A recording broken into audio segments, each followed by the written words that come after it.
Sorry, gang. Wrong headphones. Hate when that happens. So the thief that pilfered my webcam has returned it, and so my webcam is back up and running. So, quick recap: we are working on episode 2 today.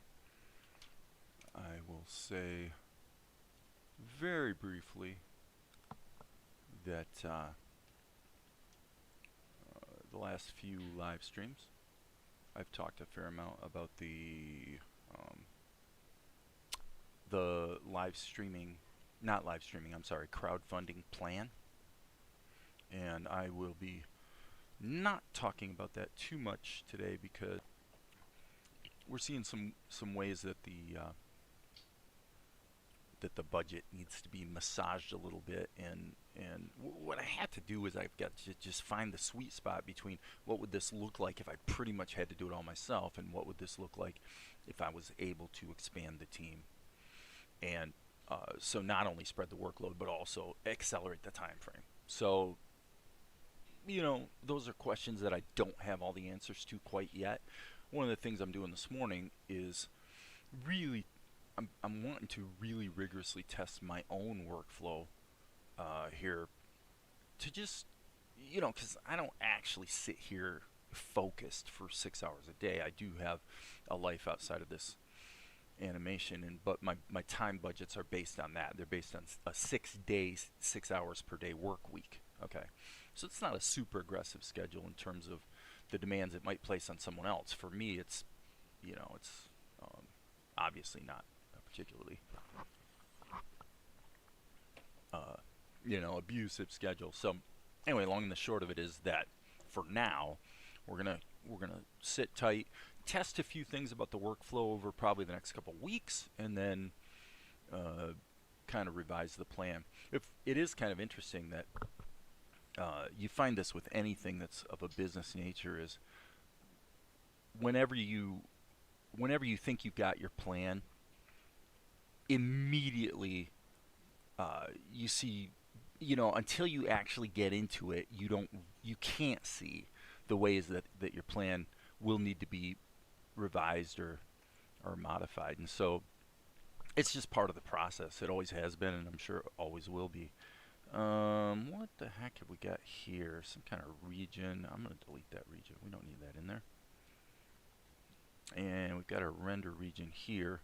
This is actually kind of important because this represents the stuff that was pre-rendered and actually used in my pitch video. So, where are we at today then? Well, what we're doing is we're just freaking moving forward, man. We're just moving forward, continuing work on episode 2. So I got the episode episode 1, by the way. There are still shots in episode 1 that are going to be revised, but it is fully animated, so you got 24 minutes of animation there. So this is, here we have, is that correct? 9 minutes and 17 seconds. So yeah, so this is pushing,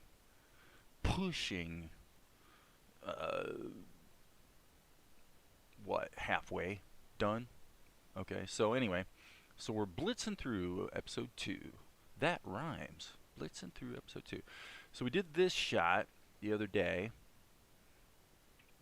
and then this morning there's one shot right there where Mel's characterization wasn't quite where it needed to be. So I fixed that this morning.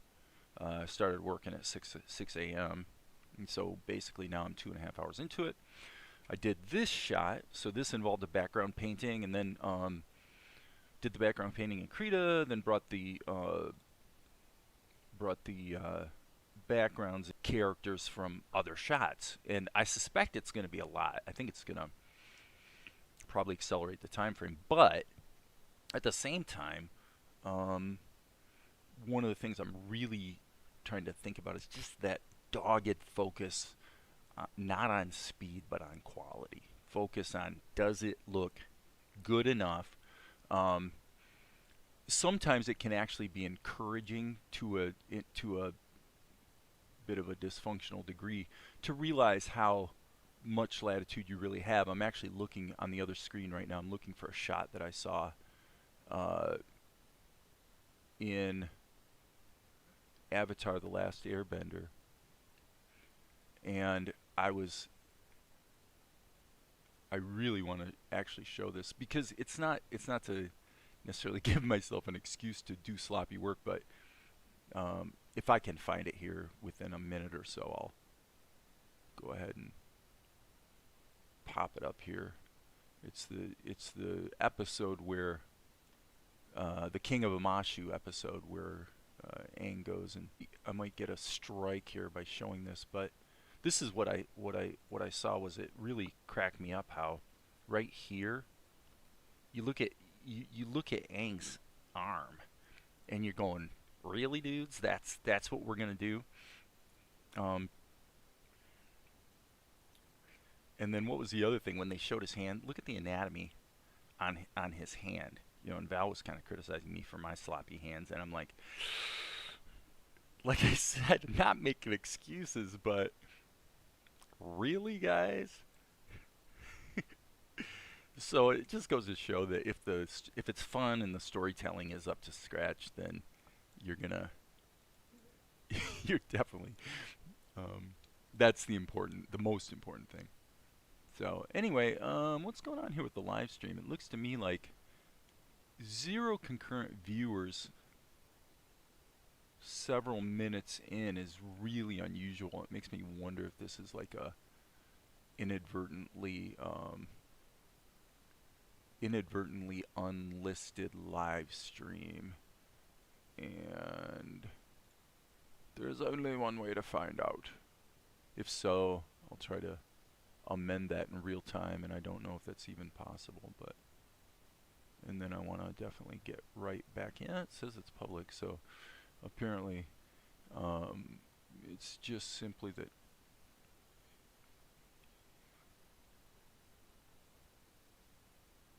okay. And by the way, I'm checking a quick comment here from Darren about the vector levels in Tahoma. The other day, what Darren was mentioning is that what I did on an was it this shot? It would have been the last shot. So let me just go to the last shot. I'm just gonna kind of recap whatever his comment is because I have a feeling it's. Oops, that's not the right shot. And that's not the right shot. What the heck was that shot? I've got to go look at my editor and see what the shot number was. Sorry, guys. Rewind. Okay, that's the wrong episode. And there's the correct episode. And, oh, it's right here on this screen. Okay, so it's 410. Alright. So I'm going to go to my browser. And I'm going to look for 410. There it is. Let's open 410, kind of see what we have. Okay, so what I am referring to here is that in this shot, I used a vector level to simply draw the shapes for the shadows, and then they were the transparency of the shadows and clamping the shadows to the character was done as a post-production effect, which would be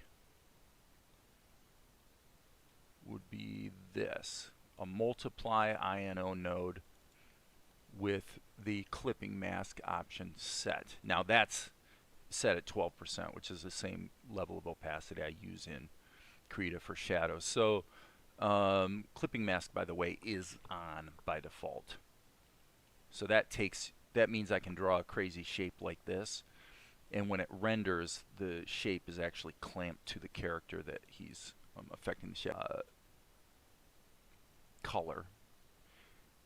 You get this doubling bolder blackish outline around it, which seems like a bit of an anomaly. So anyway, let me see here. You can avoid using the effects, but still use vector autofill. Just set the line width to 0. Okay, so good thought. So Darren's saying that outline that looks a little bit annoying, if you hit the B key, the solution is to set the line width to 0 before you draw. Plus you'll see the effect without having to draw in preview mode. Okay, and he's going to be releasing a video, so check out the Darren T YouTube channel if you want to get the actual breakdown on how to do that. If you want to use vector levels for shadows in Tahoma, it's definitely pretty useful. So anyway, like I said, with that I would like to just kind of get back to work here.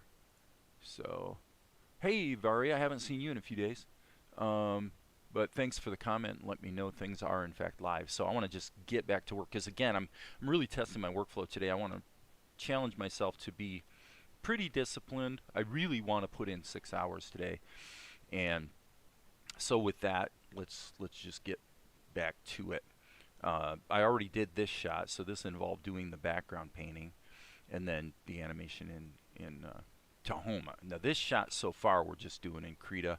I haven't got a good reason so far to jump over to Tahoma for this one. So as you can see, his anatomy I just blocked in with the freehand path tool, and then we'll go in and tighten that up, get the rest of his body drawn in there. But I just wanted to block it in so I could see what the motion was going to be. And then the last thing I was working on was actually the background painting. So the background is basically that's it. I'm going to say there's a few things we could tweak a bit here right out of the gate. One would be to jump to, let's just turn this opacity down and just give the sky a little bit of life. Okay, and then that's going to be too much just because we're not seeing that much of it. I just want to give it a little bit of, just a tiny bit of environmental perspective. And then let me see. It looks like I don't have the clouds brush on my hot. I don't even know what they call this thing in Krita actually, but whatever that thing is, if you were in Blender you'd call it a pie menu. But what we want is, I believe, this brush. I'm going to assign this to the tag Dave, and there we go. I think we got, yeah, that's our clouds. So I'm just going to put it to white and then crank the painting opacity down a lot so that we can just smack a little bit of cloud action in here. Little bit of something. Okay, so that really takes care of that pretty much. And I do think I'd like the sky itself to be a little bit happier, so I'm going to go ahead and boost my saturation, and then I think maybe even the lightness as well. Yeah, just kind of lighten that sky up because it is daytime in this particular situation. Save my work, always save in Krita because it will blow up on you. Hey Maria. Caffeine and chores. You know, I'm actually thinking about getting some extra caffeine this morning. As I said, I started at 6 a.m.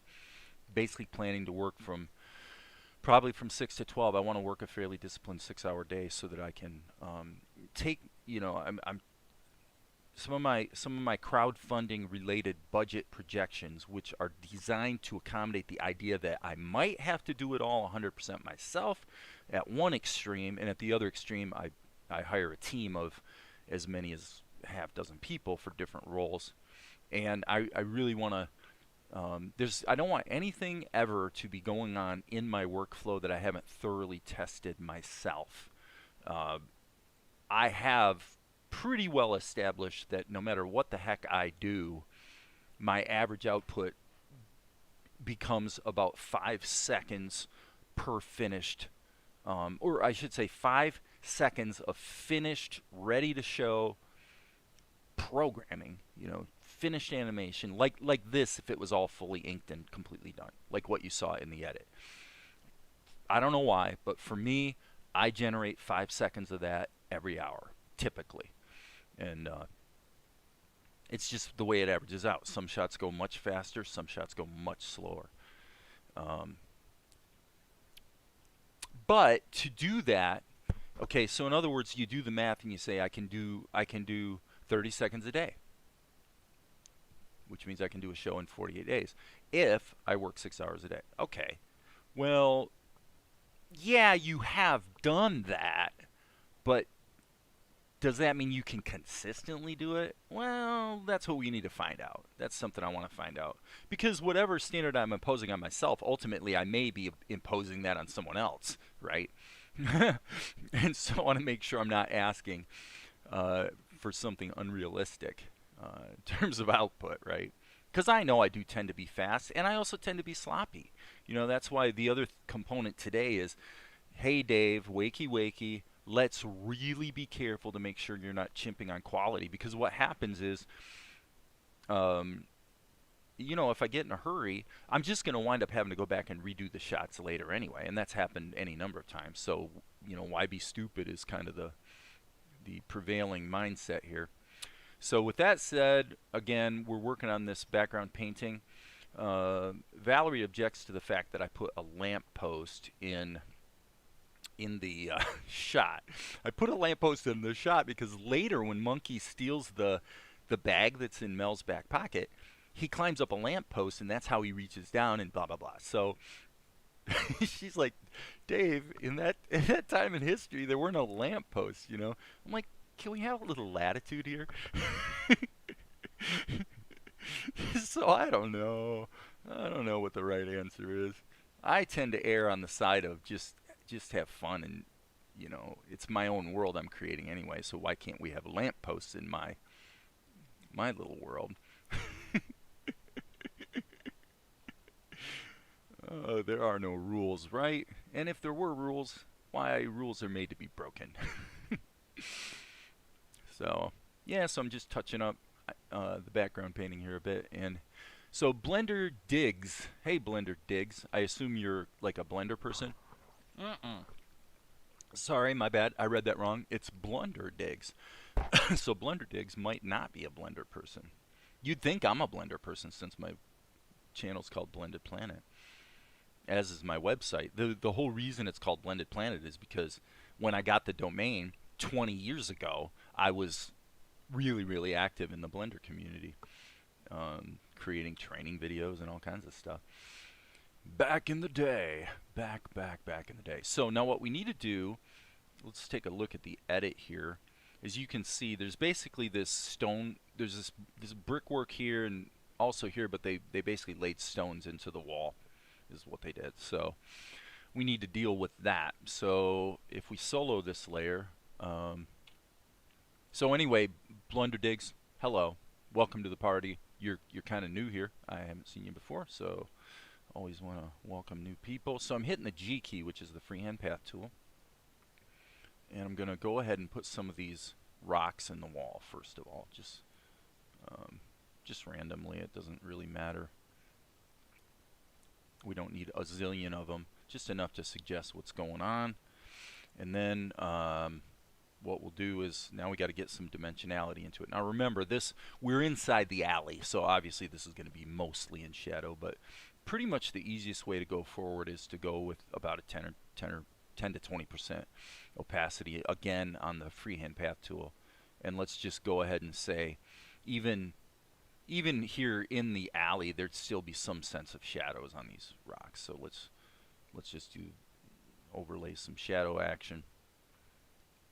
And then I think for this, maybe just a tiny bit of highlight as well. Not much at all. But then we will, and we can always kick up the contrast if it's a little too dull. You know, we can always add a curves operation and touch it up a bit. So that amounts to hitting Control M and then saying, well, let's just add an S curve and kind of, you know, crank that up. This actually looks pretty good. That's probably similar to what we want, with the caveat that the S curve introduces a little extra saturation, so probably be good to clamp that down a little bit. So yeah, not too bad. And then the way this seems to normally go for me is that you're going to wind up wanting to vignette it a little bit. So let's just take the airbrush. Again, we'll turn the opacity down a bit and then just kind of, oop, that's too much. That's too strong. Once I switched,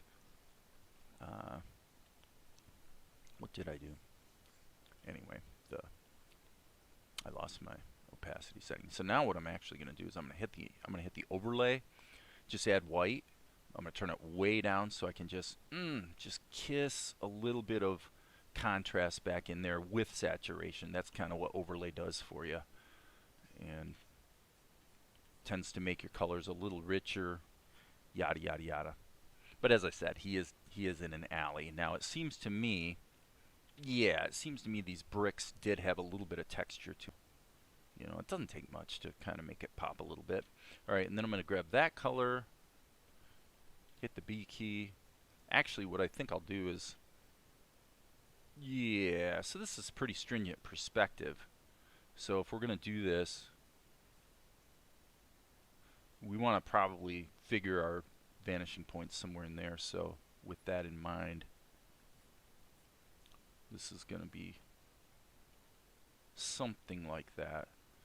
Again, we don't have to be absolutely anal about it, but then again, we don't want to be stupid either, right? Now, one good thing about having a gradient on there is you can grab the brightest color, and if I work back into it like this, it just naturally sort of finds the right color to give you, well, if you take a mid-tone like that, then you're going to get a little bit of shadow in the brightest areas and a little bit of highlight in the darkest areas. So it's a pretty quick and easy way to get some, you know, to block in those like beveled edges and things like that, which you should always do, because otherwise everything looks flat and again looks kind of stupid. So now there is a little bit of a vertical component to these rocks. I mean, they are bricks, but there's stone laid into the bricks. So why? I don't know. That was just my idea that I had. I thought that might look cool. Now that's a little no, it's actually just normal. Now, if you're just laying black over top of something with transparency, it actually doesn't matter if it's on multiply mode or normal. It's going to look the same. So that's that. Now, I will say here, we probably need to be a little more aggressive. So I'm going to say, if that's, yeah, let's do it this way. One thing you can do too is just turn on alpha lock, which means if I paint over this, it's only going to paint over the stuff where there's already a, that's kind of why I do black backgrounds that way.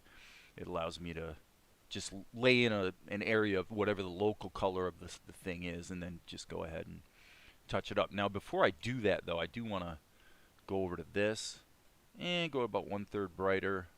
We'll see. But I'm going to kind of lift up the brightness of my pencil a little bit and just try to get some edges right there on those bricks. Just, you know, so they just look a little more real. Okay. So now, again, I want to say let's take this and go just slightly lighter. I just want to make it light enough to see what the heck I'm doing. And then I am winging it for sure here.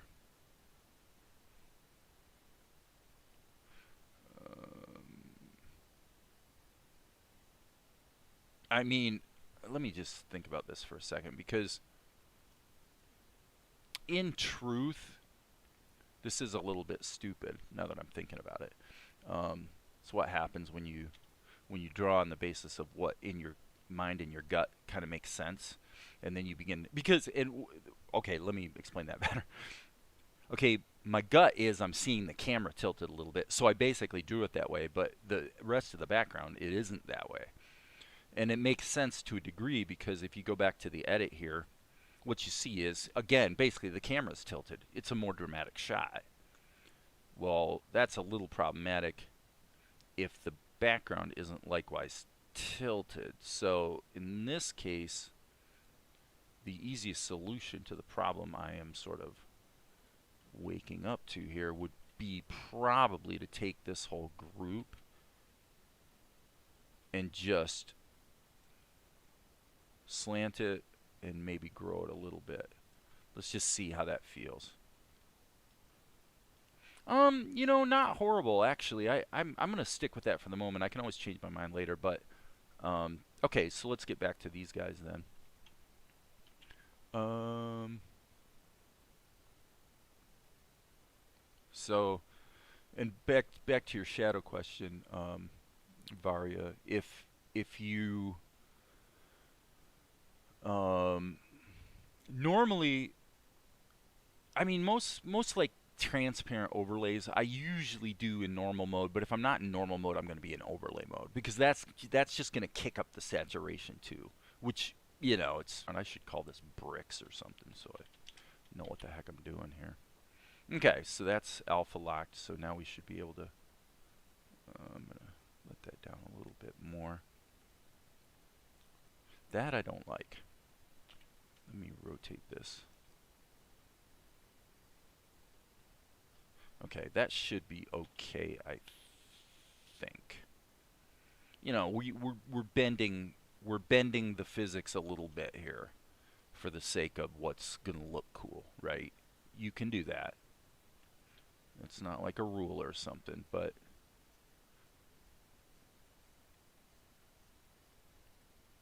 so if you're gonna have a if there's gonna be a highlight, there's gonna be a shadow. I mean, it is what it is. There's always gonna be anything like this that's got some texture to it is gonna have some um, catching those highlights is precisely what makes it look cool and real generally.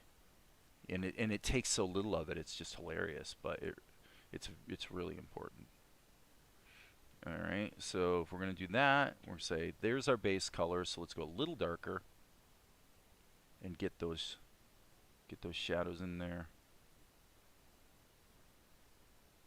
This is actually probably the most time-consuming type of background painting for me because, hey, Golden Slime, um, just because you sort of have to conceive what the town looks like. You know, you got to like make all this stuff up. So, all right. So the next thing I'm going to do is, let me see here. Did I put my speckle brush in here? I didn't. So let me put my speckle brush in my pie menu, for lack of a better term. Boom. There it is. Okay. So what's the speckle brush for? Well, we're going to take this and then add just a little bit of highlight action. Very little. Just a snab here and there, and then I'm going to make it a little smaller, and just to give the brickwork or the rocks a little bit of life. Not real complicated. Okay, and then essentially same thing on our gradient. So grab that. Once again, I'm going to crank the opacity way down, and just because I'm talking about it, I'll go ahead and put it. Alright, so now let's go back to the pencil, hit the G key for the freehand path tool, and then in erase mode, what I want to do is just take these little divots out. I mean, that adds a lot, actually, of, you know, as far as just making it look right. It's not like anybody really thinks about it, but it's sort of a subtle thing that happens in your brain where you just accept it. It's when you don't accept it, actually, when your brain's going, something's not right here. You don't always know what it is, but you know. So, all right. So, okay, that looks pretty good. I like the angled camera. I like the background. I think all in all, we're in good shape here. I would say it's time to probably finish up Mel. So file, save, boom. So my strategy is going to be to simply, let's see, let me look at this. His body doesn't change for those shots. So, but yeah, I mean, I guess I could just attach, I could attach his neck to the, oh, I mean, the commonsensical thing to do would be to put the neck with the head, so we'll just do that. Oh, we don't want the alpha lock turned on now. Okay, and then I'm going to hit the E key so I can chisel that back out a little bit. I stole this face from another shot, so it required actually quite a bit of modification. Well, I should say, to be accurate, the only thing I actually stole from another shot is this drawing. Maybe, yeah, actually this one. And then everything else is, I just modified it to make it work for this shot. So that's what I do.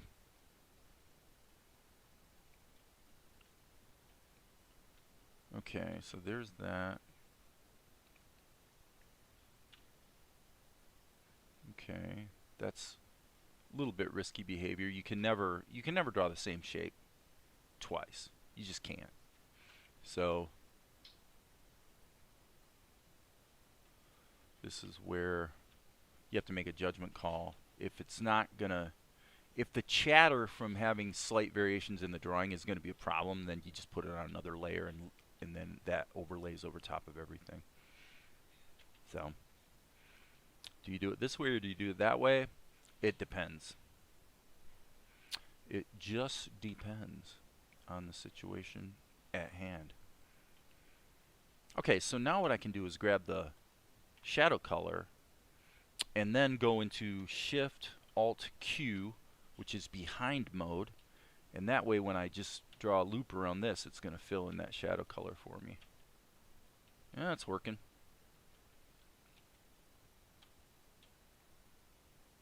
Okay. Maybe you want to clean, I probably don't need to clean up that edge. You know, you have to pick your battles. Jesse Jerry, hey, we got another new person today. That's cool. Welcome to the party. And then I just started cutting it up into pieces and moving things around. That's my idea of puppet animation in Krita. It actually works pretty well. So I'm going to just get this collar thing blocked in. And then I'm going to have to go in and chisel it back out. But again,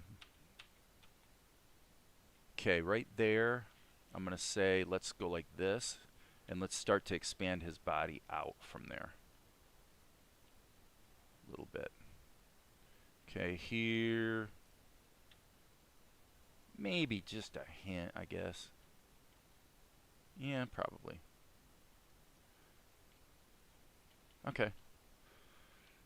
So let's hit the old playback button. Yeah, I mean, it's working. And then he's going to have some dialogue talking to Luca, who's hiding in the... Luca and Monkey are hiding in the... this whole arm situation's looking a little stupid. So what I'm going to do is actually add a layer.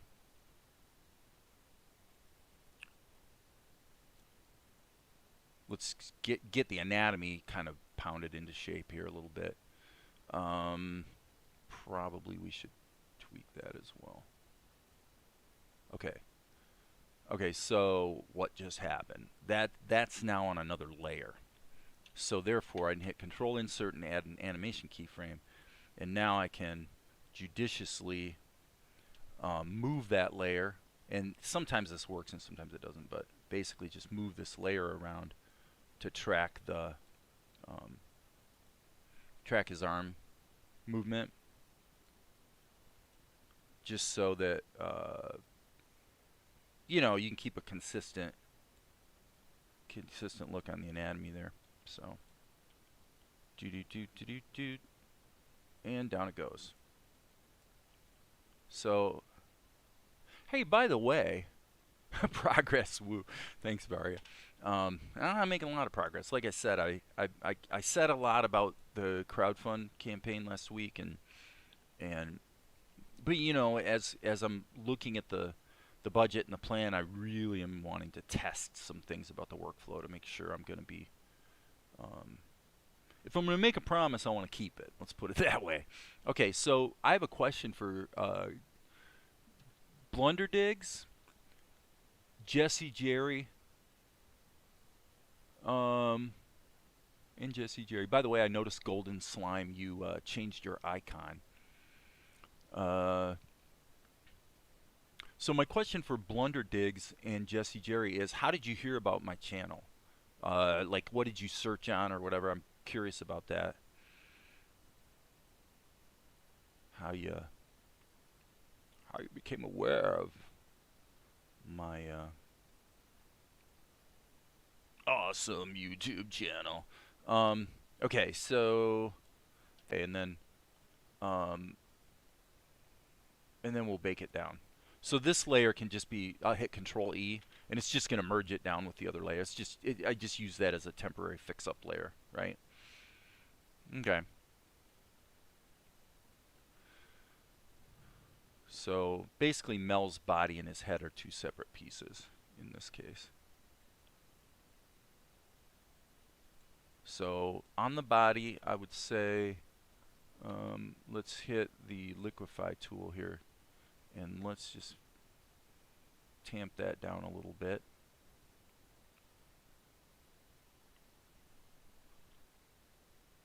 Again, unfortunately Krita keeps resetting the liquify tool between uses instead of remembering the last setting. One of my little annoyances with Krita sometimes. Well, mainly because if Krita remembered its settings between like uses of say the transform tool, well actually the tool I'm using, if it remembered its settings from time to time when you use it, it would actually make it easy to do things like camera moves, and all kinds of animation possibilities would be opened up. Oh, Darren's Discord server. Okay, sure. I haven't been on there recently. I mean, I kind of just go in and check it. It's really related to development for me. The the guys that are there that are involved in actually building Tahoma and stuff, I've had a little bit of exchange with. Oh, we're in behind mode, silly.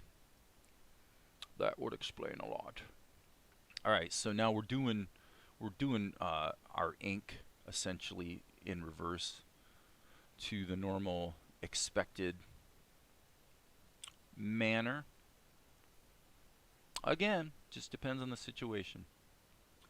Sometimes I draw the ink lines and then fill them. Sometimes I draw the shapes and then go back and chop them in. Like in this case, it's like, do we really need outlines here? You know, the contrast between his arm and the dark wall behind him is so high that it's like kind of stupid to worry too much about outlines there. Okay, and then GE key, so I can just go and chisel that out a little bit. And I guess what I'll do is I don't mind putting this in the body layer, even though that's not really part of his body. That'll work. That'll work. It's coming together. Excuse me, people. I think I just belched in the ear of the entire YouTube community. That's not good. That is the sort of thing that they take you to the public square and whoop you for. Well, let's hope not. Okay, so what I'm going to do is let's just do this systematically, one little piece at a time, one section at a time. I'm going to go ahead and deal with the garment. Okay, now I'm going to deal with the wrinkles.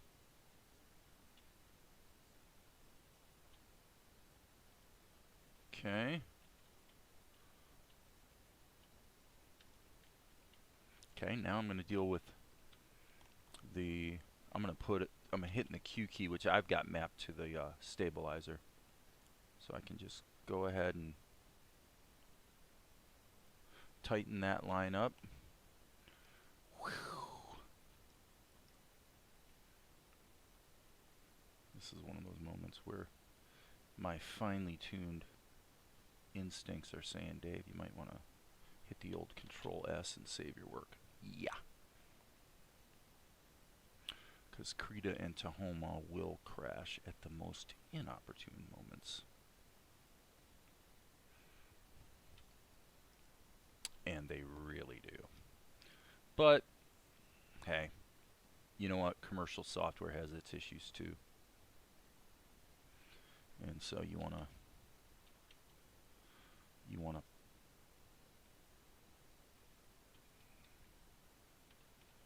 animate defensively.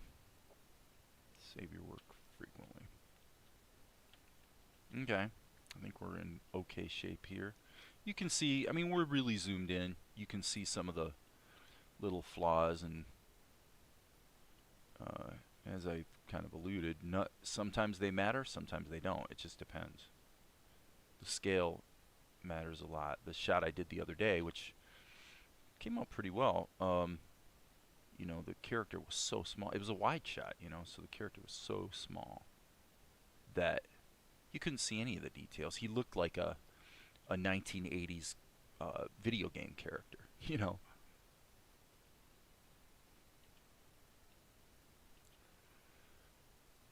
Alright, there's that. Alright, hitting the 5 key. Hello? 5 key to reset our rotation. Okay, so I definitely want to deal with this collar, but I should block in the color first. Collar. Yeah. Sorry, I just grabbed the wrong color like a goof. Alright, now I'm going to grab that color, hit the G key, and we're just going to start chiseling in some stuff. I'm going to hit the E key and trim that out. Probably give that a little bit. Yeah, that looks pretty much right. That's gonna be needed. Okay. He's got basically this collar thing, and then it runs down the front of his shirt. So gotta get your costuming right. What do we have here? Mel's body and group 1. Okay, so I've committed the cardinal sin, unfortunately, and I have hello. I guess I just took it out of erase mode. I've committed the cardinal sin by drawing into the wrong layer.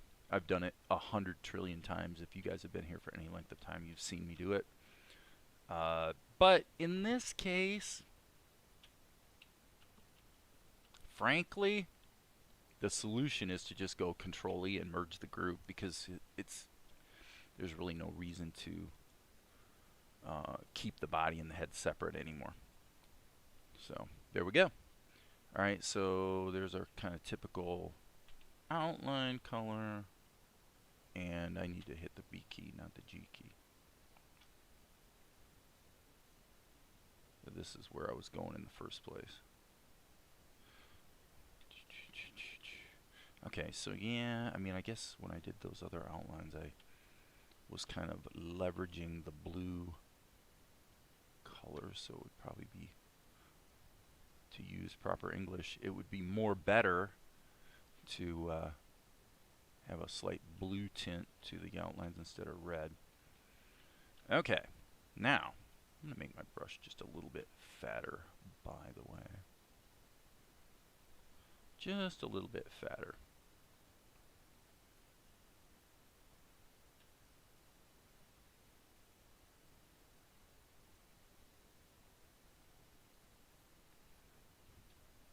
Okay, I see a little bit of a hole in the light blue colored area.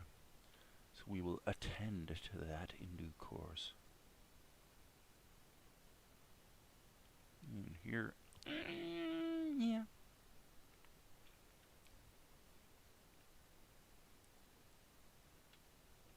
Working backwards, there's our issue I just mentioned. Okay. And unfortunately, there's not a good way to do this. I'm going to hit, let's just create another layer right here over top of Mel. And then right at the beginning, we'll draw this line and then hit Control Insert. That puts in a animation key, and then once we get here, we'll insert another animation key, and I can see that I did have the outlines. You can see that little chatter right there. Probably not the end of the world, but I tell you, I don't know what that little flash of anomaly was, but okay, that's interesting. How the heck did that wind up there? Okay, I'm gonna hit when in doubt, save your work. Okay, so now by making that line a little bolder, it kind of made the chatter a little less visible. And let me see one more thing. Okay, yeah, he moves his neck. I don't think I need to do much with that outline. So with that, I will go like this, and then let's hit the end key so we're getting the actual size that the audience is going to see. Rewind. Okay, not bad, not bad. Obviously, we got this little stupid attack over here, so I'm going to hit Control E and bake down that little fix-it layer that I did. And then it might be smart to name this Mel since it's Mel. Hey, Ashton. Thanks. Thanks, brother. I appreciate it. Okay, so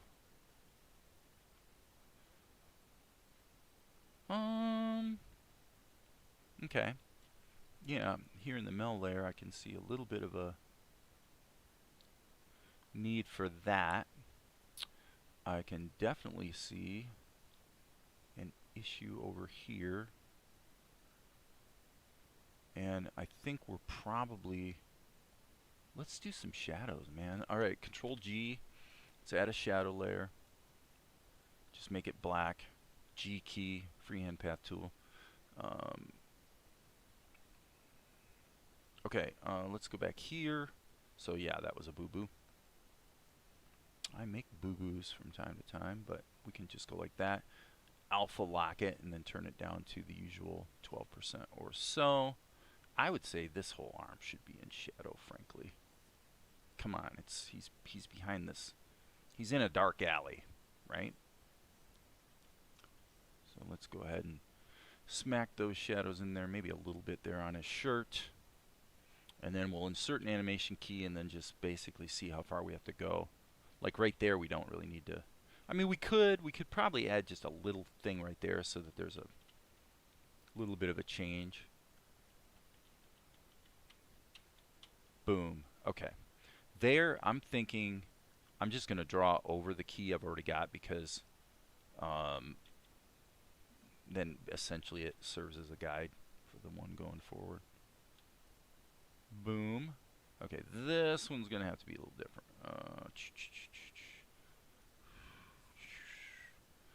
Let's chisel a little bit out here.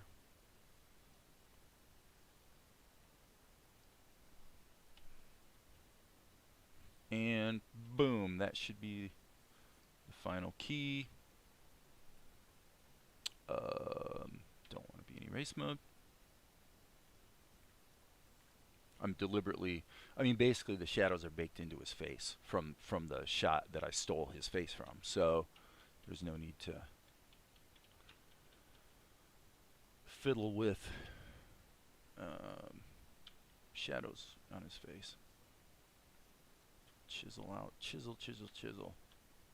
Okay, and then here, probably a little, it might be a little too much. Okay. And I actually think also, maybe we should go ahead and, yeah, let's put a little shadow there as well. I can see that was problematic from before, didn't notice it. Okay, I think we're good. Actually, the shot might be done. Well, other than lip sync, he's got to say something. So,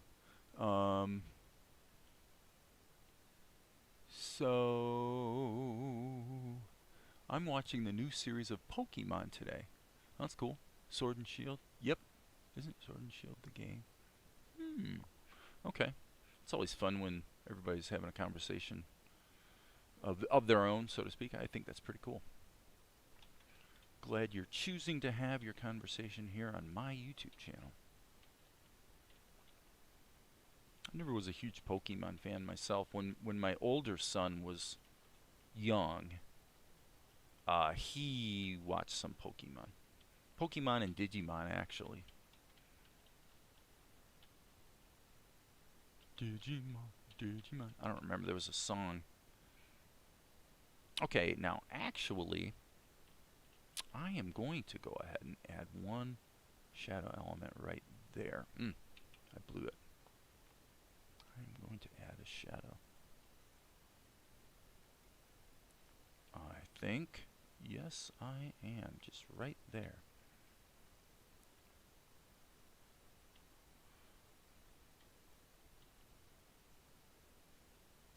Yep, little push on the shadow there. Okay. N key. Let us hit tab to kind of isolate everything. Hit W and okay, that's working. Alright, so let's hit tab again. Krita kind of jumps through a lot of crazy hoops when you try to go to full screen mode. Did I render this before? I think I did. This is 412. Yes. I'm gonna re-render this and look at how it's looking inside the show. So with that, we go to episode 2, and obviously that updated. So the astute viewer will notice that Mel's wardrobe changes from shot number 2 to shot number 3. I am aware of that. I am aware of that. That is a bit of a problem. So Luca gets Mel's attention. And that's that. Okay. So we can see a couple things that definitely need some fixing. Number 1. Oops. Go to Krita. Number 1 is the background. The background has a flaw. Yeah, that's kind of a major flaw there, dude. Well, there's the background. It wouldn't have been visible if I had not changed the rotation and stuff for the background painting. So, no big tragedy. So this is just the sky, and so basically all the good stuff is here on this layer.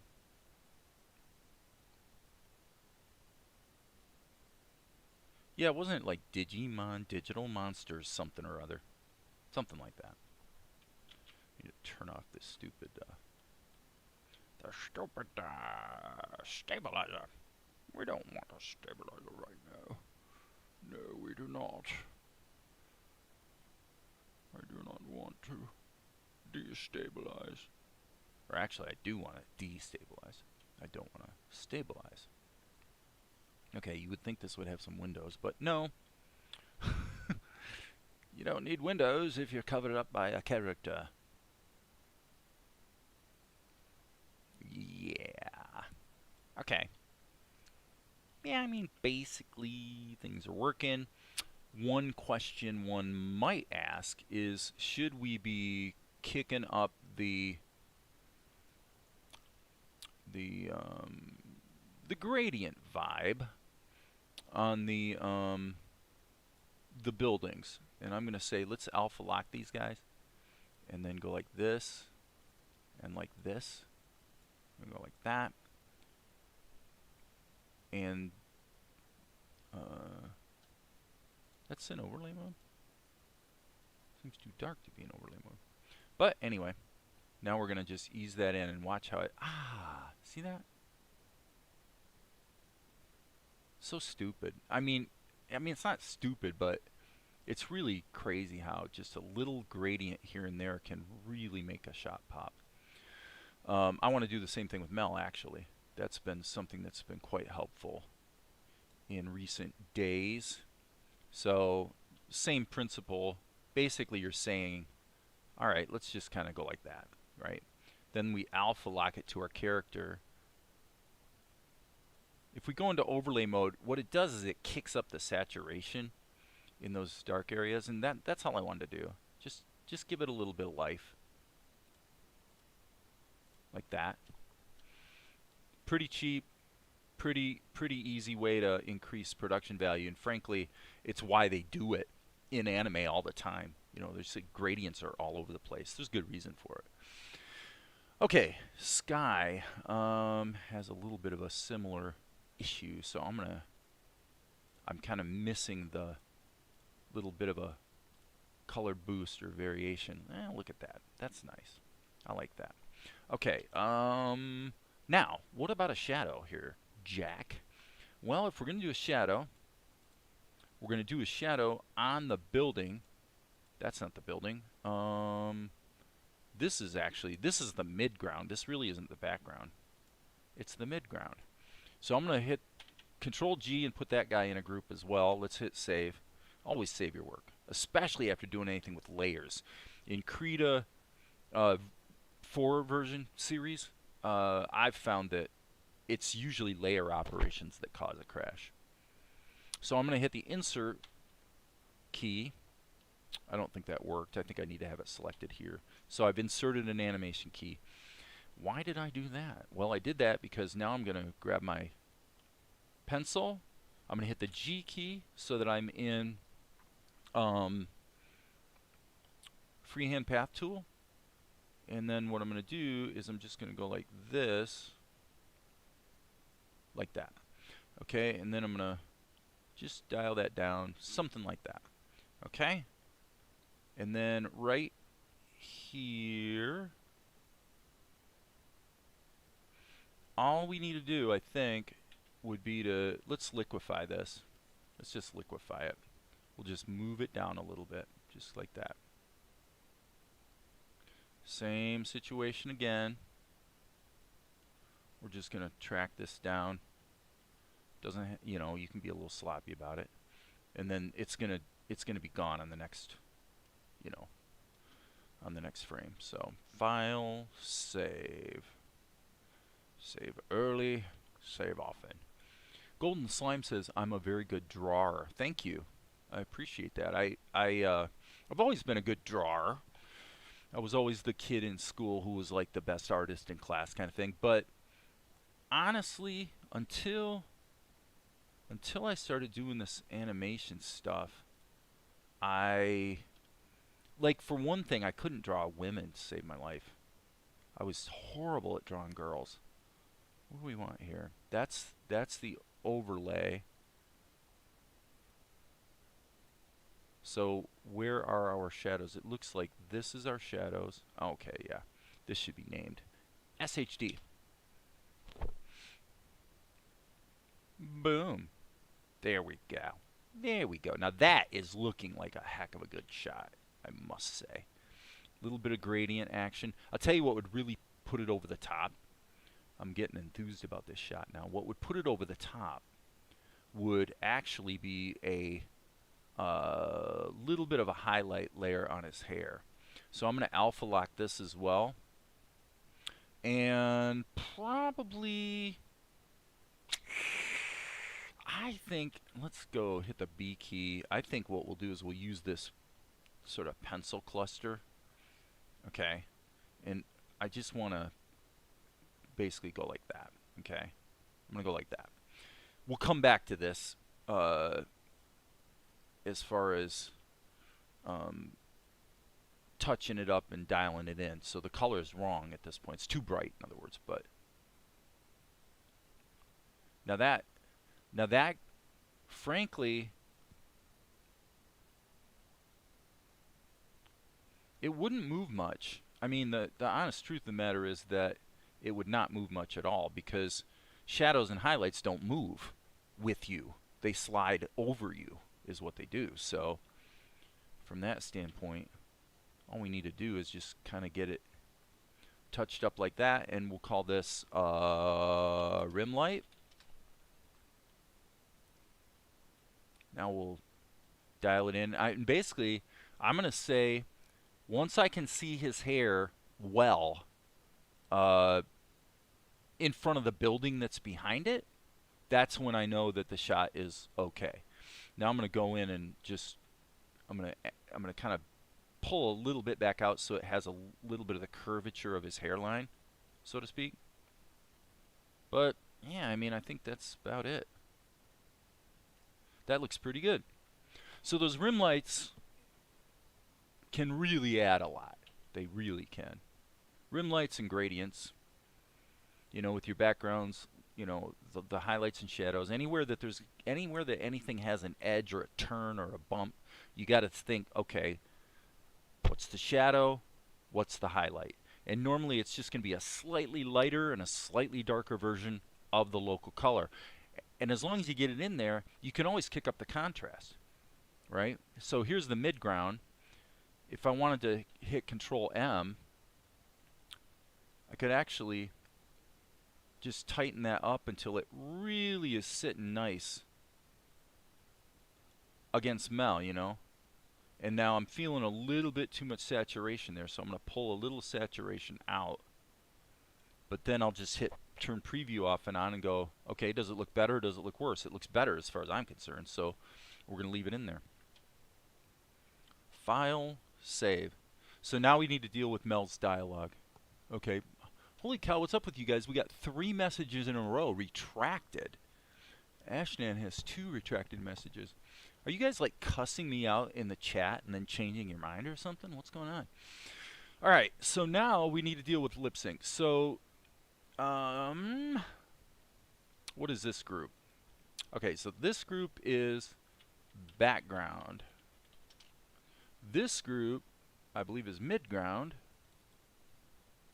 Midground, we'll call it. This group is Mel.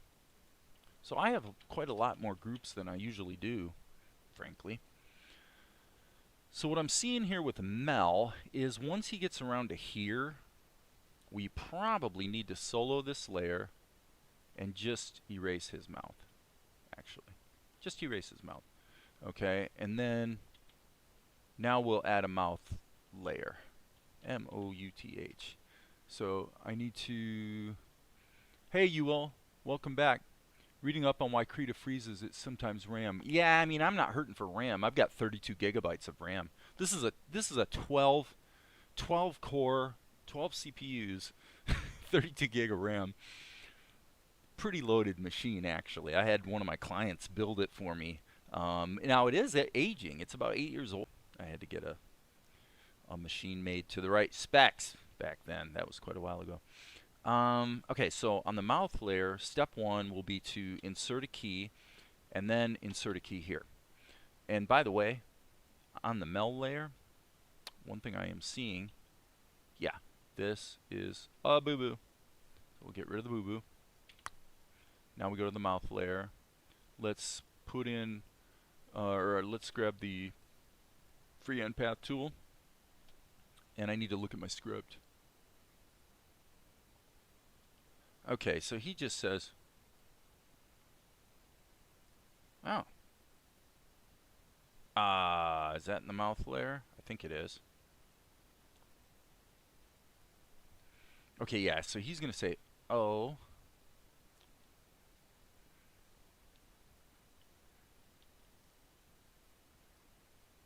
Hey. So it's very, there's a little bit of comedy in the delivery here for sure.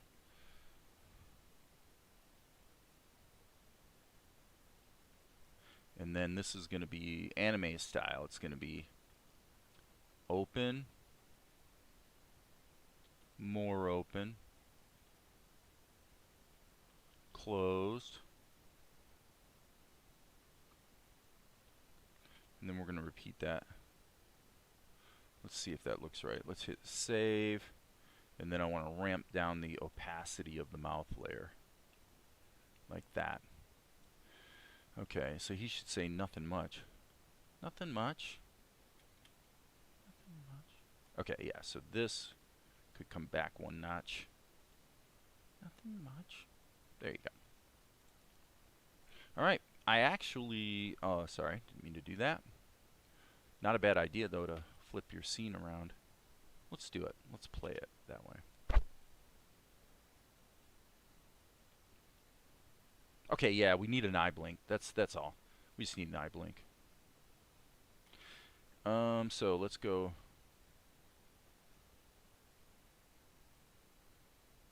Right here.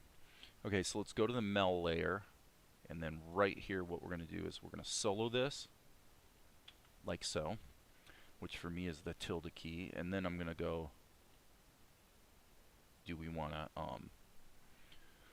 change his eyes? I think I'm going to leave them. I don't think it's a strong need to modify the eyes. One thing that is bugging me, though, I must say, is the in the highlight, the rim light layer.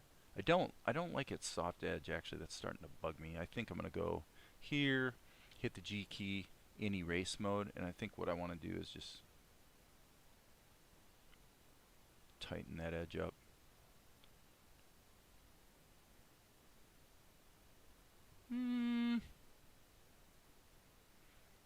Not sure. Not sure about that. Oh man, I got a sneeze coming. Entschuldigen Sie bitte.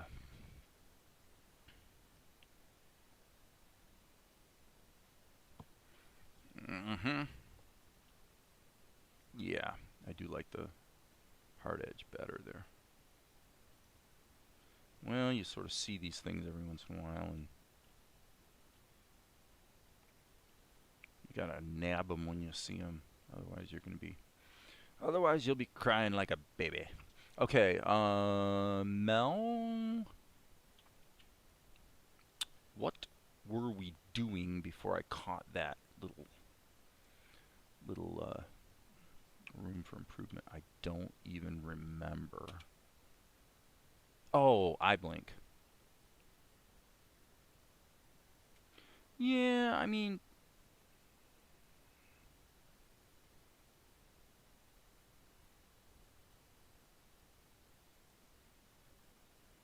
what can we do here?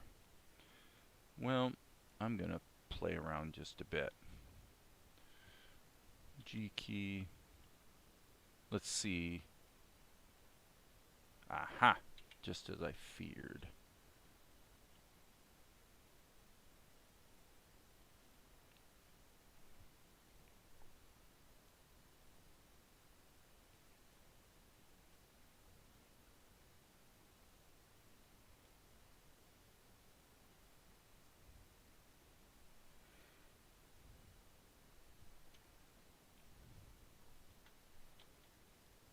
Boom.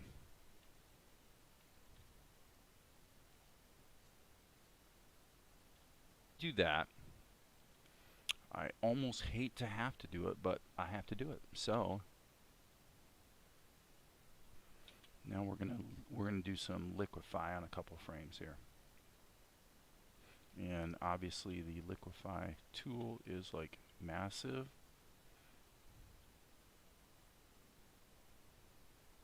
And now let's go to the next frame. Do it again. S key. Now we'll grab this selection, this eyebrow. Oh, it's amazing what you can do with the judicious manipulation. Oops, we got to change this selection a little bit. Judicious manipulation of eyebrows. There's a lot of good acting in the eyebrows. Okay, now I've got a little issue here with the not wanting to step on his eye. Okay, I hate it when people step on my eye. Alright, so now what I'm going to do is grab the G key, and I'm just going to lasso that. Lasso that.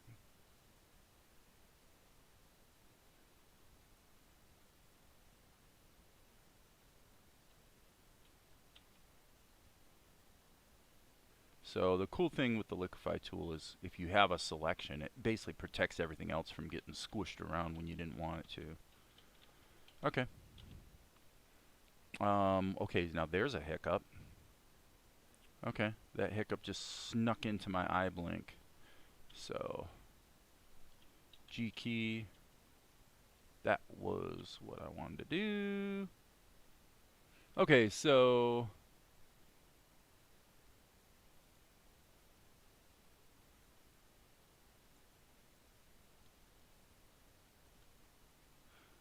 hello, hello. I was reading up on what. Okay, nothing else going on in the chat, so we're all good. I am saving my work and rendering it. I believe this shot is done. Done. Control R. Boom. Yes, sir. Yes, sir. Yes, sir. Yes, sir. All right. So we got this. Blah, blah, blah, blah, blah. I think some gradient work on that shot would actually be helpful. Boom. Luca calls his name.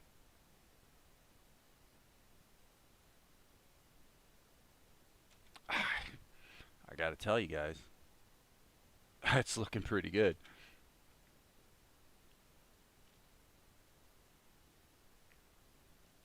I gotta tell you guys, it's looking real good. I am digging what I'm seeing here. That's cool. Okay, what's our time? 1:16. Well, what are we gonna do? We're gonna keep rocking. Okay, so this. Okay, yeah. Let me look at my script. Now I have to confer with my script.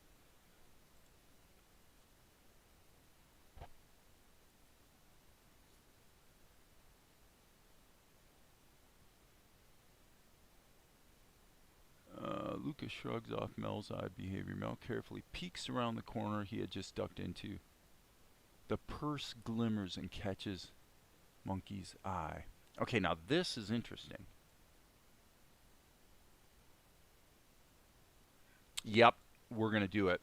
Okay, we're going to get a lot of mileage here. We are going to get a bunch of mileage. We are going to make this shot way, way longer. What's going to happen is Mel's going to go like this, and then he's going to give his typical Mel look, which is a big grin, and then he's going to turn back around like this. And then we'll cut to him looking out. The close-up, we'll come back to the close-up, basically come back to this shot, but this time he'll be kind of looking back and forth just with his eyes. We're not going to do a bunch of head animation, just looking back and forth with his eyes like this, back and forth, and then we'll cut to Luca and Luca's reaction shot, and then we'll notice Monkey gets a glimmer in his eyes, and then we get a smash zoom on the purse that's in Mel's back pocket. So again, we do have to obviously fix his garment here. I am keenly aware of that. However, this shot, I'm really liking what we're going to be able to do with this. So I'm gonna lengthen this to 96 frames actually, because this baby's going to stretch out quite a bit. It's such a great shot visual. I mean, I don't usually toot my own horn, but I have to say this shot looks really, really good. I'm really liking what I'm seeing. So let's go to the mouth layer, and let's just get our timing here. Hit the play button. Boom. Okay, right there. So here in the mouth layer, I am going to hit the G key. I'm going to sample this eye color and then solo the mouth. Well, I can't really solo the mouth. I need to.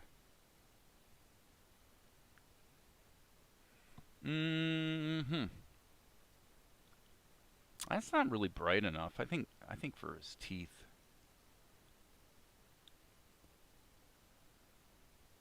Yeah, we'll go with that. All right, so now we can chisel this back out and fix. Let's get rid of the stupid. Okay, so now I don't like that expression very well at all, but I have to get his outlines in there and see if it basically looks correct. There's a certain expression that Mel is kind of known for, and so he's always playing it off innocent.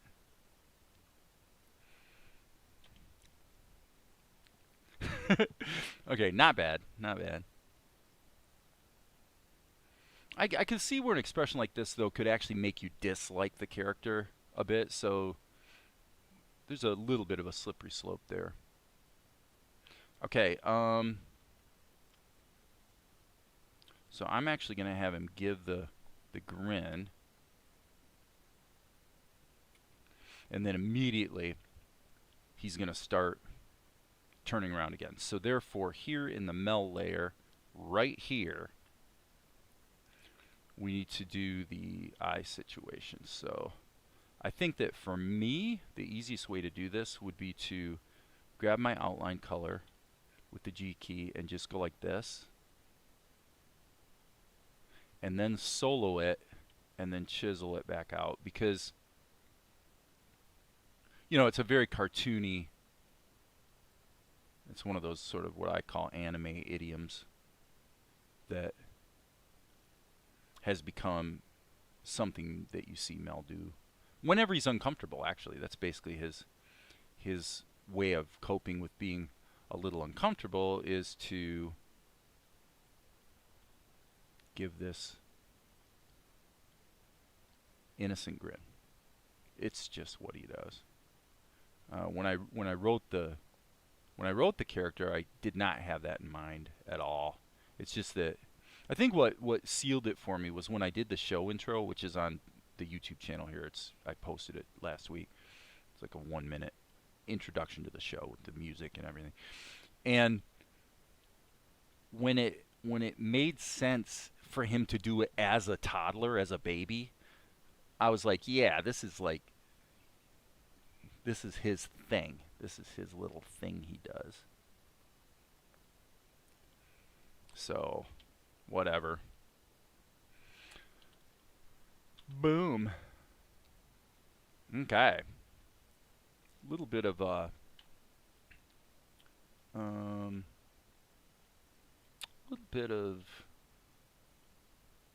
liquefy probably wouldn't be the worst thing ever, so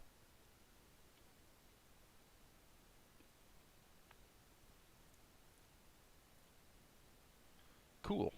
That'll work. Now I can hit Control-Shift-A, hit the G key for the freehand path tool, and just close the holes. The way you have to do it in Krita, where you're responsible for everything animation-wise, it seems onerous or cumbersome, but in practice, the thing I find over and over, today, the earlier shot that I did, not this shot, the last one, the only time today that the workflow became clunky and obnoxious and frustrating was when I was working with the animation keys in Tahoma, which is supposed to save you time, right? But the animation tool and the plastic tool both have, the only indication that there's anything keyframed is here, and then you go into the schematic and try to ferret out where, what bone got moved, or it becomes a real pain. Whereas here in Krita, you are responsible for everything, but boy, it's so straightforward. My only regret is that I wish the program didn't crash so much, because I'm able to be productive in Krita. I just am. So anyway, so there's Mel, and now what we're gonna do is we're gonna run these in reverse. 1, 2, 3,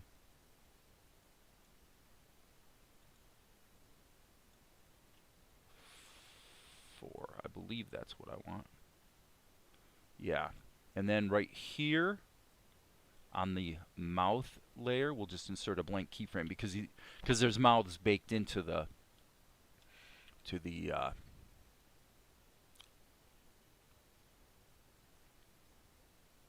you know what I'm trying to say. There's mouths baked into the Mel layer. Okay, so what we're gonna do here is this shot is going to be cut right here. Okay, so we might as well cut this off at 56, because it's going to jump to the other shot anyway at that edit point. But I think that really added a nice touch to the scene. Now, the downside of all this is that here I'm going to have to reinsert this image sequence, because it's the wrong length, and there's not really a way to tell Vegas that it's of a different length after the fact. So I'm going to hit Control R and render this baby out, and we'll reinsert it into the show, and then it's probably time for a 5-minute break. Need to refill my tasty beverage, yada yada yada, and then we'll figure out what's next on the agenda. So 412. Open the image sequence. I did save these. You know what? I'm going to pause and rethink that. For final renders, I've actually been going to JPEG. It performs better for real-time playback and editing, and at 90%,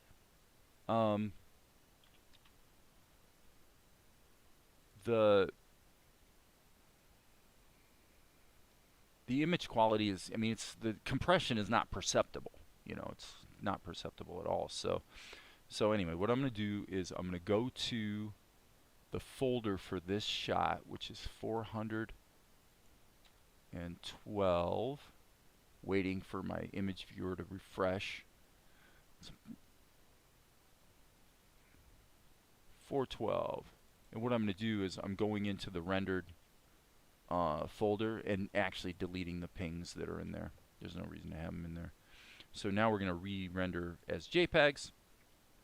That was fast. And now we can bring it into the show. We're going to ignore that. And we're going to clean the project media. And now we're going to re-import 412 as a JPEG sequence. Open her up. It's playing at 8 frames per second. There it is. Let's drag it into the show.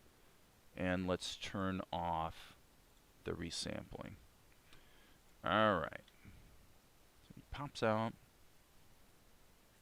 Lucas says, hey, Mel.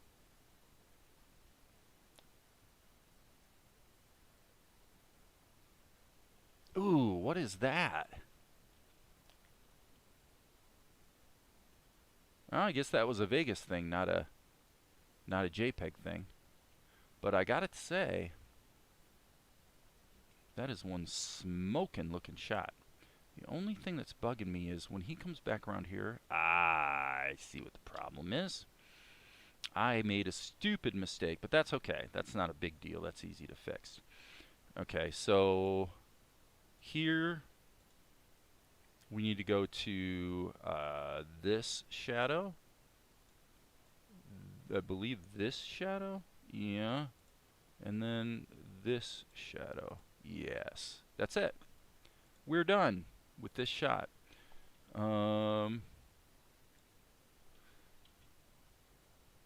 Re-render. Okay, so now I want to look at my time here. It is 9:48. So I've actually been working almost 4 hours today, from 6 a.m. to almost 10 a.m. Okay. Not too bad. And where am I at in terms of my show stats? This stuff's all looking good. We can't really criticize it. All this has been done. And it comprises 11 seconds of show.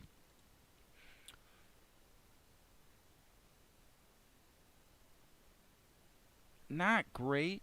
Not horrible, but not great. So I can see where the background paintings are actually going to add to the time a bit. But dang, it all looks so good. I don't care. If it takes longer, I don't think there's one person in the audience for this show who's going to complain when it took a little longer to create a shot that looked like that. So with that said, I think we're probably in pretty good shape. So yeah, the grin fits his persona. Well, it's as I say, it's become Mel's thing. It's his trademark thing. Because if you go back and look at the actual show intro, which I don't think is in this edit. No, it's not.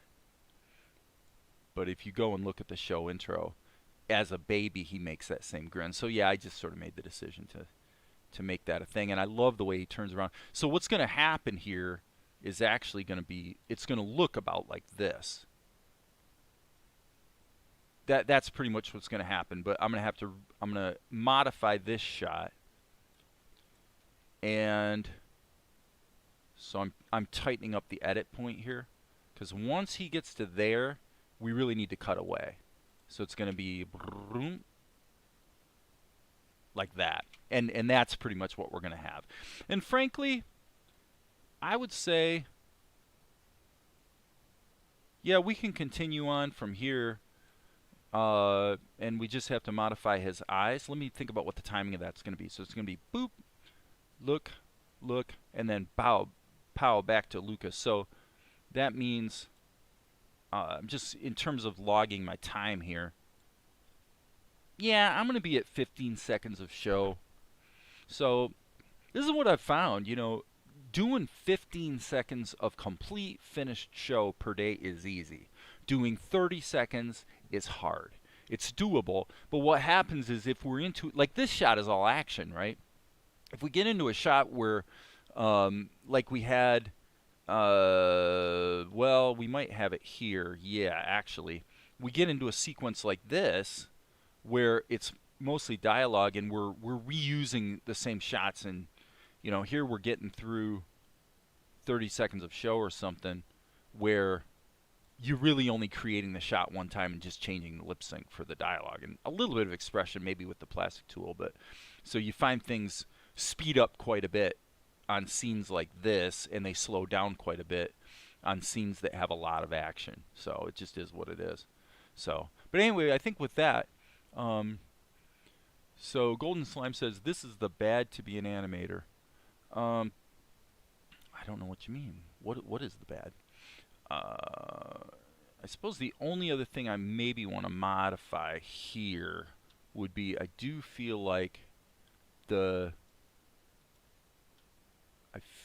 gradient against the bricks is a little strong. So I'm going to go back here.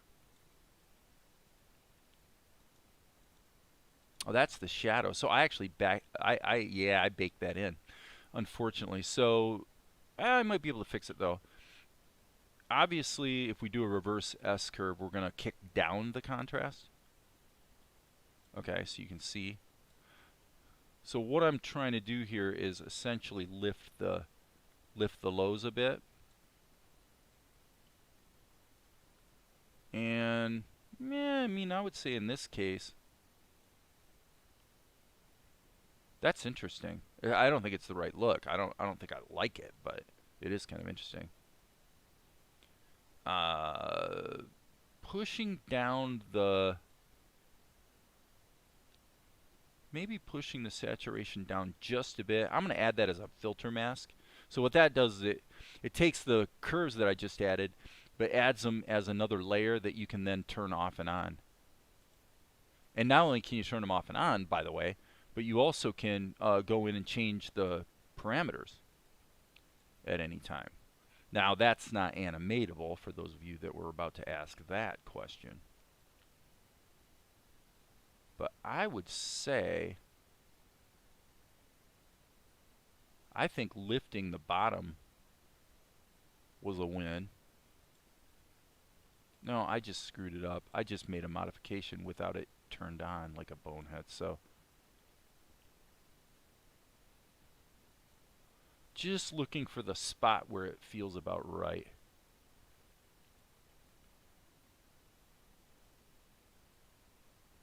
It's a judgment call. Better or worse? I actually think it's better. I think maybe the level of saturation, I'm thinking maybe I took it a little too far here. So with that, I'm going to go ahead and re-render that. So save our work. Control R, and then I'm going to take a break. Okay, so same with most motion pictures. Hours just gets you minutes of usable footage. Yeah. Yep. It depends on how you shoot, though, too, Ewell. I mean, having shot quite a few movies, I will tell you that if you don't do a lot of takes, just do a lot of angles, you tend to do much better with your utilization of footage. Okay, so what is the issue here? I think something is wrong here. Why are we losing our shadow? Oh, there it is. Oh, maybe because his arm's down there. Hey, there's Val. Yeah, so I am actually gonna go ahead and, yep, I'm excusing myself and taking a break go hang with my woman for 5 minutes while I chillax and refill my tasty beverage. So if you guys want to stick around, stick around. We will revisit what happens next here in about 5 minutes. And if you don't feel like waiting 5 minutes, I will not be offended.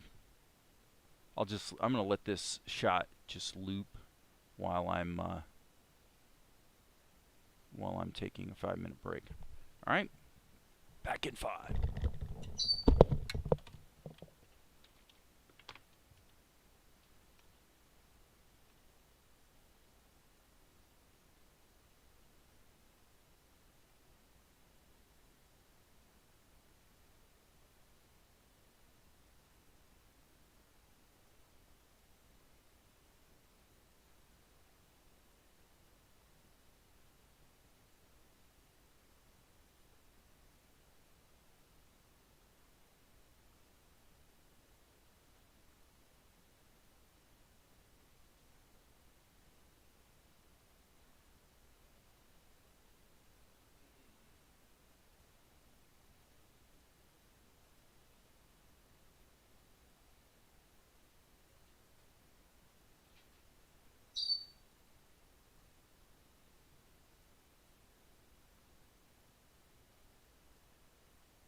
That's Valerie, for those who are wondering who the beautiful woman standing in the window is.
I am a lucky dog.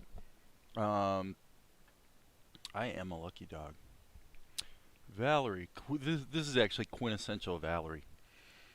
I showed her this shot when it was in the, I think it was probably about in the state it was in before I started live streaming. She doesn't say a word. She just looks at it. She does not give out compliments easily or lightly. And when she looked at it this time, she says, not bad. Well, I got a clue for you people. When she says not bad, that's like someone else saying, "Yeah, you should get an Oscar for that." I'm not joking. Okay.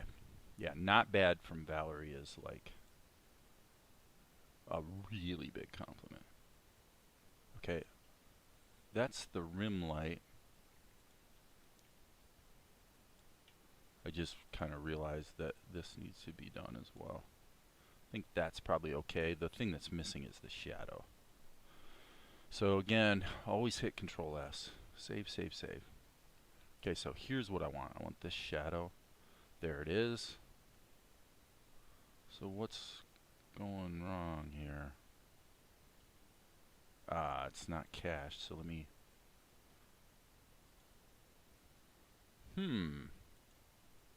Well, let's just work in reverse. Why is that not showing up? Let me solo that layer. There it is. Oh, that's the shadow on Mel. That's not the cast shadow. I'm sorry, my bad. It's here. I believe on the bricks. Let's go back here. I guess I should name this cast shadow. Yes, there's the cast shadow. Okay, so again, working backwards. It's going to be there, there, there.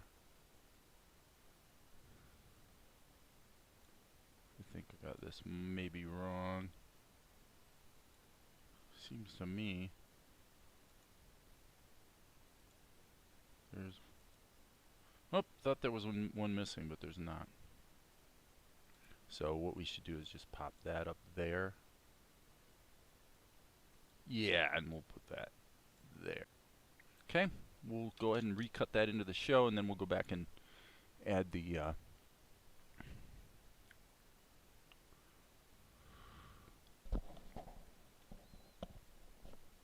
my shadow might need to be in the arm shot down a bit for how it is in arm.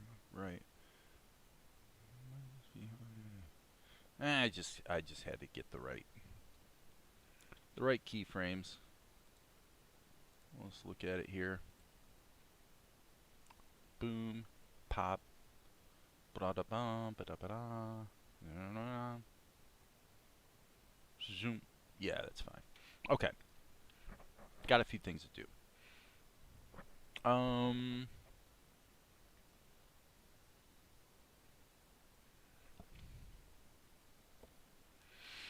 Well, here's the problem we're going to have.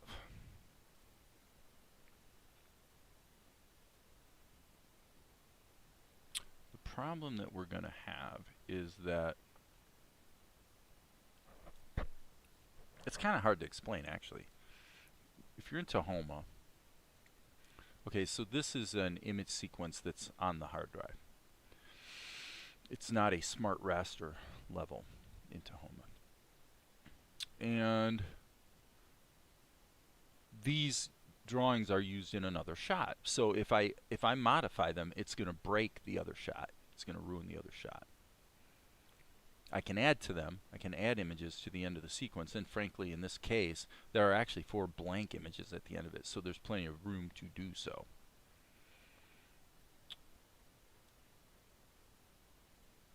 But what is problematic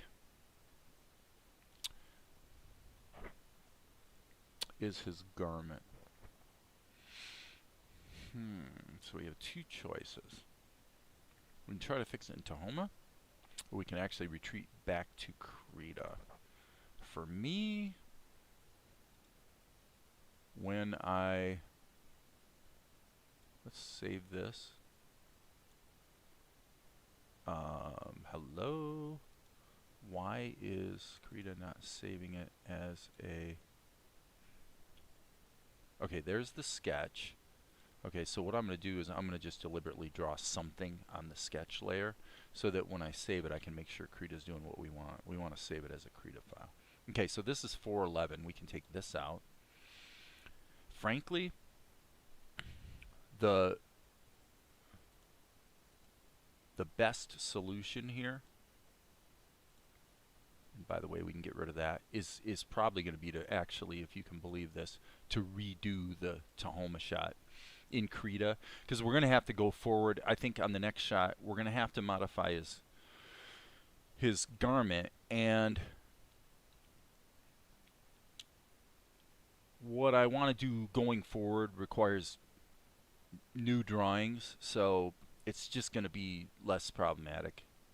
You'll have to take my word for it. It's going to be less problematic to do it in Krita. So, if that's the case, in my other, let me go to my other location where I had all these drawings. Okay, so now let's just, you're going to be probably a little surprised here that this shot can be recreated in Krita very, very quickly. Like, it's probably going to take 10 minutes to recreate that shot. So I'm going to do that. We've got, what shot is this? That's 42. So I'm looking at my shots in the other window, and I don't want to do a bunch of flipping between the windows because, hey, Yvette, I don't want to do a bunch of flipping between the shots because, or between the windows that you guys can see, because I always wind up forgetting to switch back and leave people looking at the wrong window. So what we need is 42, 28. Is that right? Let me see here. Yeah. 42, 28, 27,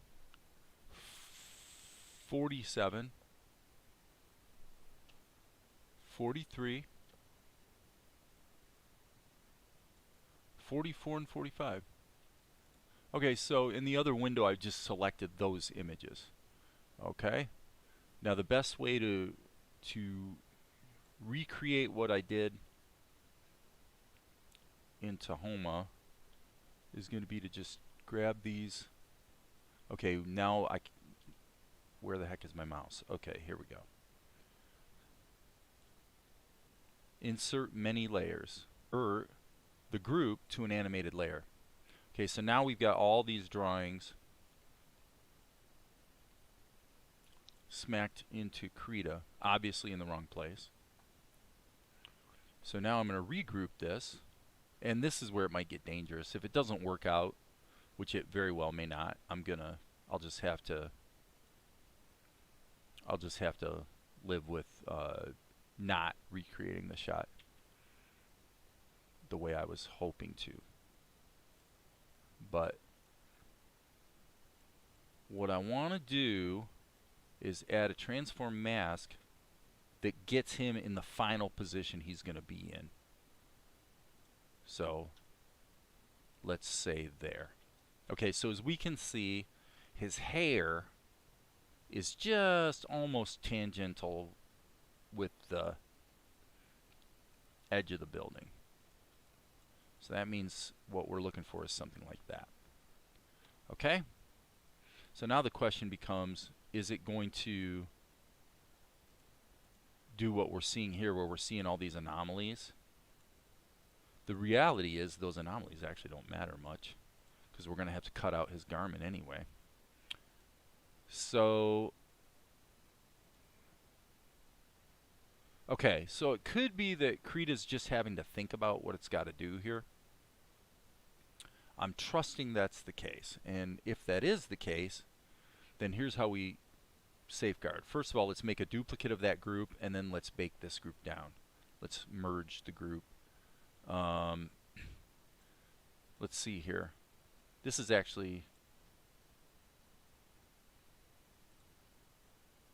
so I'm going to turn that one off.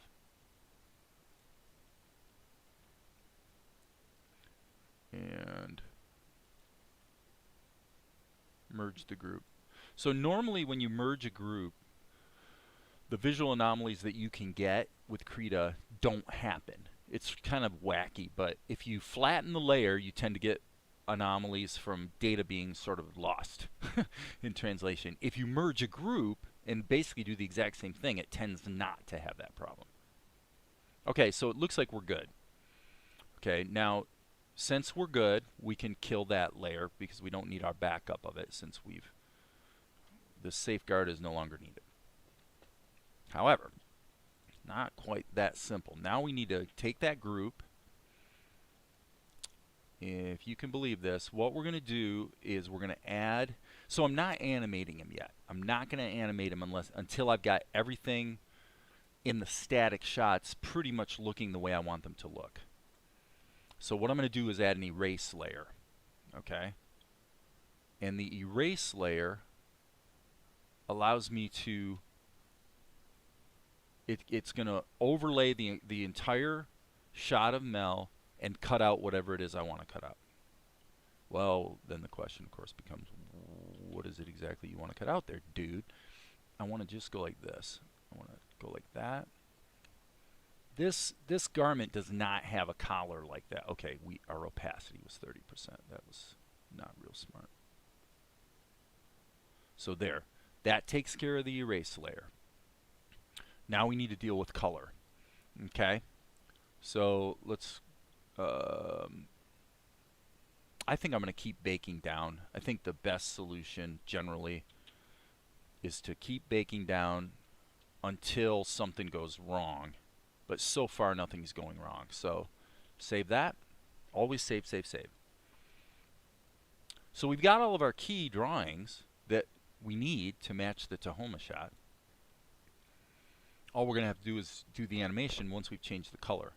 Well, okay, what about the color? Well, I'm going to once again put it in a group, and since everything in this group is not moving, that makes it relatively easy to use the similar color selection tool.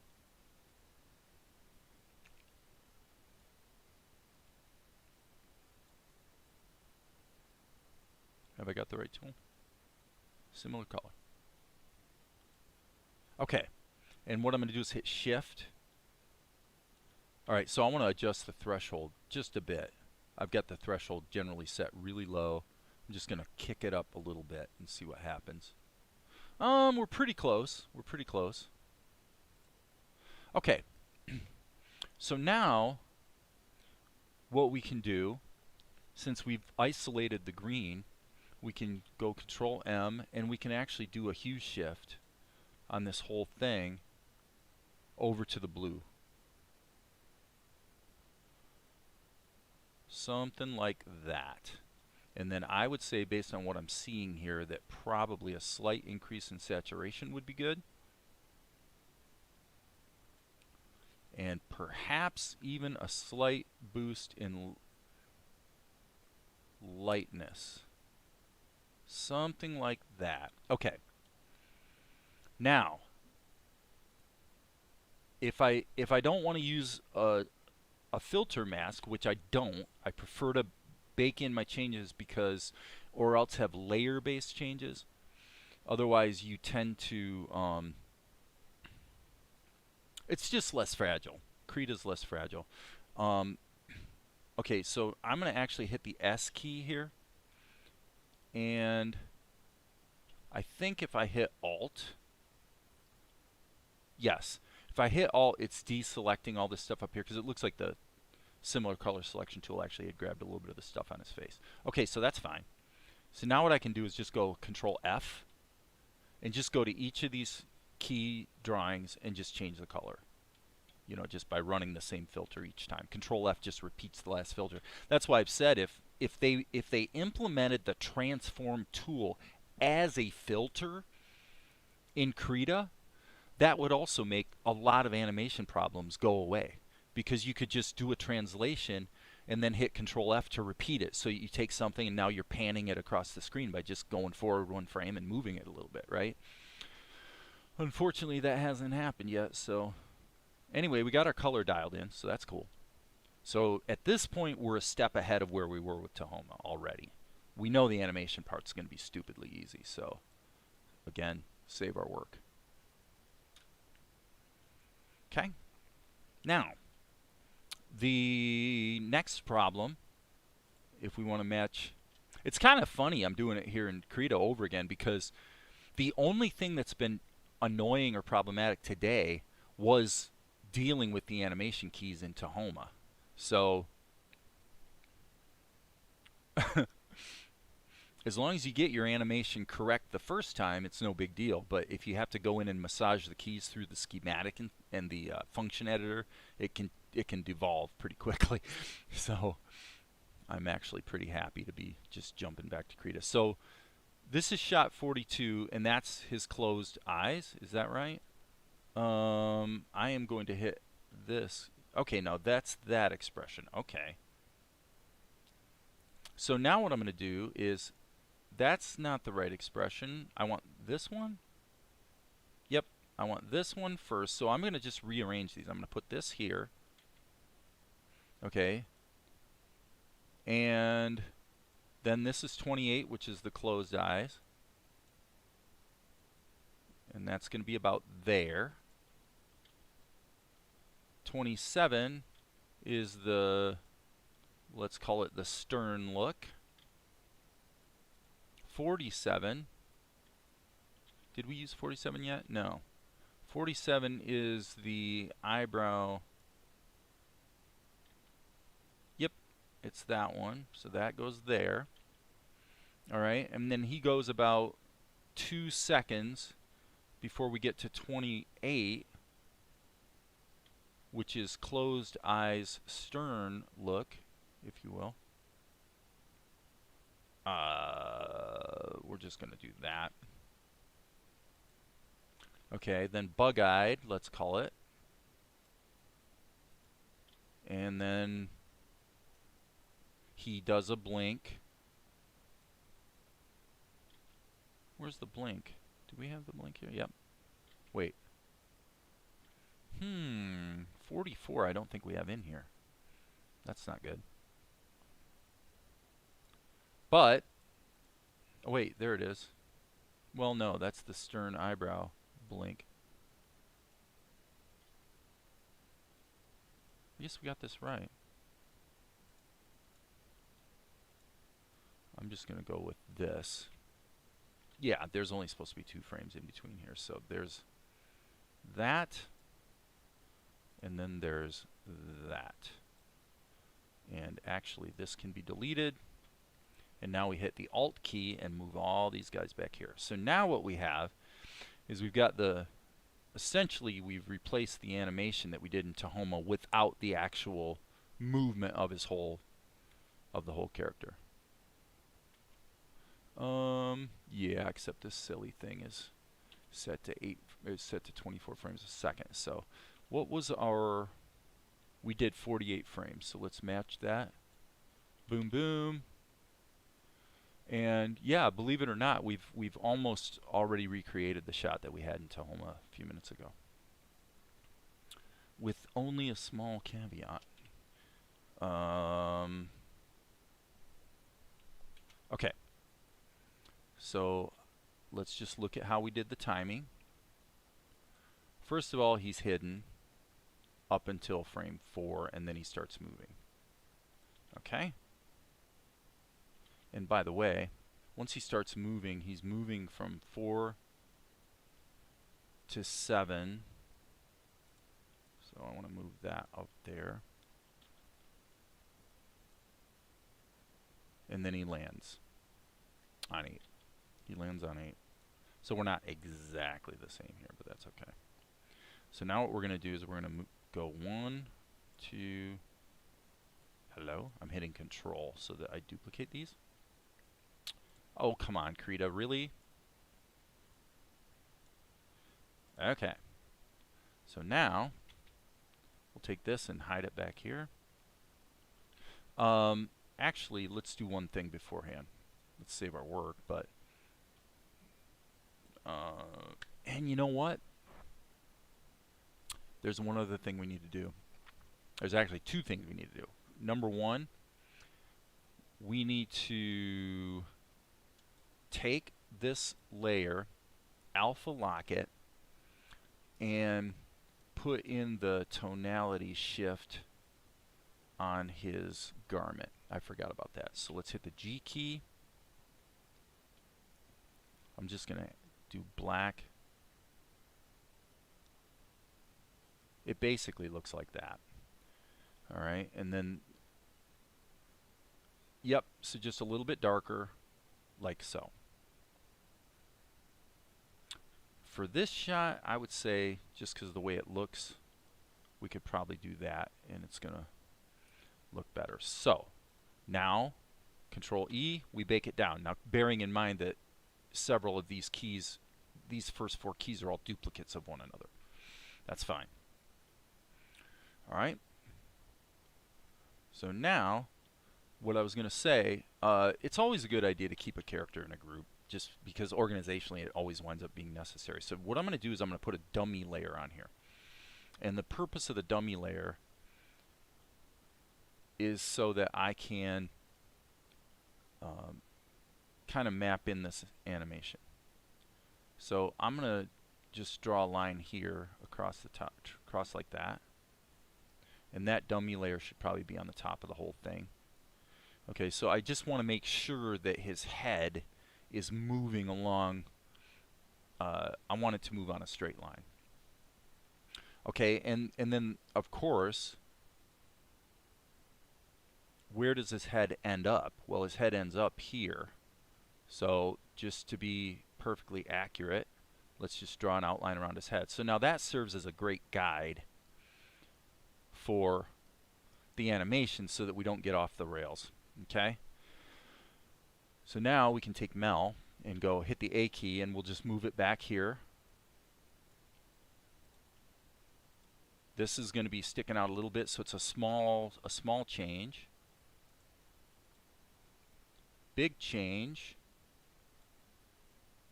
And actually going to liquefy this.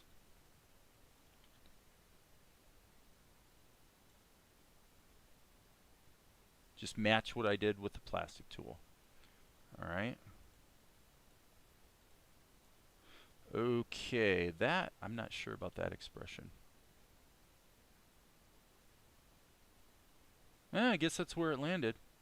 So you got 4 drawings, and then he's kind of sitting there for from 8 to 23. So yeah, almost exactly 2 seconds. Okay. Ba-doom. Yeah, so basically that's it. We've recreated the Tahoma shot. How long did that take? 10 minutes, you know. This needs to be 48, by the way. Yeah. Pretty simple.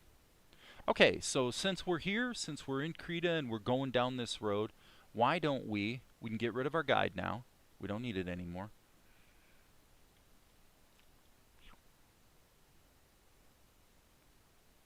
Okay, let me check that. And I think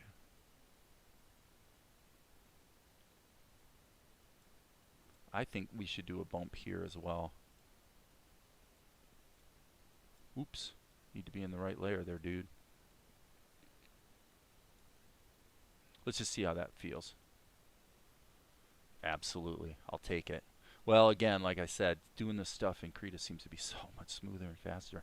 You have more power and flexibility if you can really plan ahead using the plastic tool in Tahoma. But if you're just doing quick and dirty deformations and stuff, for me, I'm hanging with Krita. Now, what we can also do in this case is let's give him a rim light So we'll alpha lock this, and let's just hit the G key, and we'll do a rim light. And so the idea here is that he's moving out from behind the bricks, right? So therefore, he's going to quite literally move into this light. So we don't need to animate it. All we want to do is just give it a rim light like that. And then what should happen is he'll pop into it. And you can see there's a little bit of a distortion that could arguably be fixed, but we're probably okay. I would say no. Okay, so that's fine. The way we deal with that is we go Control Insert here, we put an animation key on it, and then right here we'll just push that up like that, and then copy that there, and then here once again we'll just push it up. Okay, okay, and then of course we need to restore the original drawing here. Now the only caveat being, I think that the rim light's a little too aggressive at this point. So something more like that. Alright, cool. So, as I say, pretty stupid how easy and fast that was. What I was going to say much earlier was that an overlay layer here makes a lot of sense too. So let's hit the B key, let's go to the old airbrush, and I'm going to go ahead and brighten her up here, and then tone it down a little bit over here.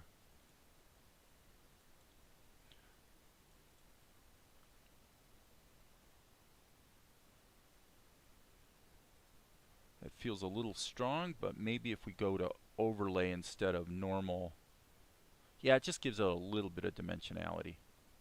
Yep, that'll work. File, save. And this is kind of important because we're coming back to, we're going to be using this shot again. I mean, we're recreating the Tahoma shot, but we're going to be continuing on forward here in just a minute with more. So yeah, I mean, that's it. That's how easy it was to recreate the Tahoma shot. It's not always that easy, but okay. With that, 411 is 48 frames, and if we look at the edit here, I'm pretty sure properties. What's the media? Yep, they're JPEGs. So okay, so we're gonna render this into 411 like so, and now that will replace the version that was rendered from Tahoma, and we're basically done with Tahoma for the moment. And we come back here, boom. He jumps like that because Luca says, "Oh, hey, Mel." Yeah, Mel was definitely not expecting to see Luca. I love it. I think the action is feeling really, really good. Okay, so if we want to reuse the shot, I think we want to reuse the shot. Okay, because what that means is here the shot ends here on frame whatever it is. I don't know, 48, I guess. Okay. But we can keep the shot going, and so then here we change the start point and we'll extend the end point.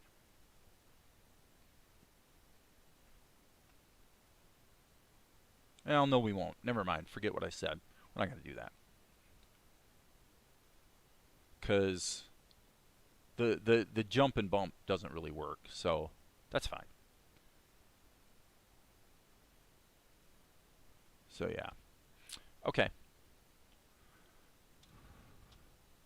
So what we're going to do now is we're going to redo this and call it, well, whatever we're supposed to call it, which I assume is probably 413. Let's move these guys downstream a little bit. And then it says that Luca... Okay, so we already did this shot, actually, effectively. But, yeah, that's going to be 413. So this needs to be removed. Let's just clean our media pool and save our work. And then we're going to come back here and resave this. File, save as. And this is now going to be 413 instead of 411. 413 already exists. That's fine. Saves it as a Krita file. And then the next thing we're going to do is, just to be safe, I'm going to jump it up to 60 frames. I don't think we need them, but... And then let's just change our render parameters so that they're going to be correct when we're ready to render. Okay, so now all we got to do is deal with the acting. Okay. Here. Okay. So now what we're going to do is take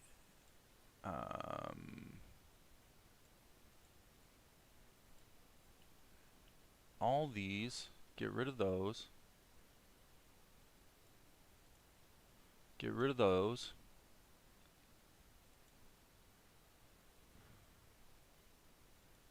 I actually like that. I like that expression right there. So I'm going to take that. I'm going to use it. Okay, so now this is going to take a little more work. 1/1000. Yeah, about a second. So here's what we're going to have to do. Let's take these guys, get rid of them. What I'm going to do here is we're going to add another guide layer, and we're actually going to. This is going to be a really good example of if you're enamored with programs that automate everything for you in theory, like Tahoma with the animate tool, you're going to go, why would you want to create a tween manually? And you're correct. Generally speaking, it would be better to use an animation tool for that purpose. But what we saw, well, you guys didn't see it earlier. This is before I started live streaming. But what I saw in Tahoma was, as long as you get it right, as far as your animation goes, everything's groovy. But the minute it goes wrong and you've got to go into the schematic and start looking at the animation keys and fixing things, you're going to have to take my word for it. It becomes, all progress slows to a crawl. I mean, it becomes very, very, I don't know, what's the word? Onerous, maybe. It's not fun. And that's because, even though Tahoma is somewhat improved from OpenToonz, once you have to go in and deal with the data, it's just clunky. It's hard to get at what you're trying to get at. There's a lot of clicking and trying to grab things and wondering why they don't get selected and things like that. So that's why I'm doing it this way. So how are we going to do that? Well, I'm going to add a layer once again, and we'll just call this dummy. Okay, so if I've got to do animation keys, and I want to do it manually, then I'm going to do it something like this. I'm actually going to make this white so it's really easy to see. So I'm going to make this white line, and he's going to come out here. Okay, well, he's coming out here over an entire second. Okay, well, let's just do the math.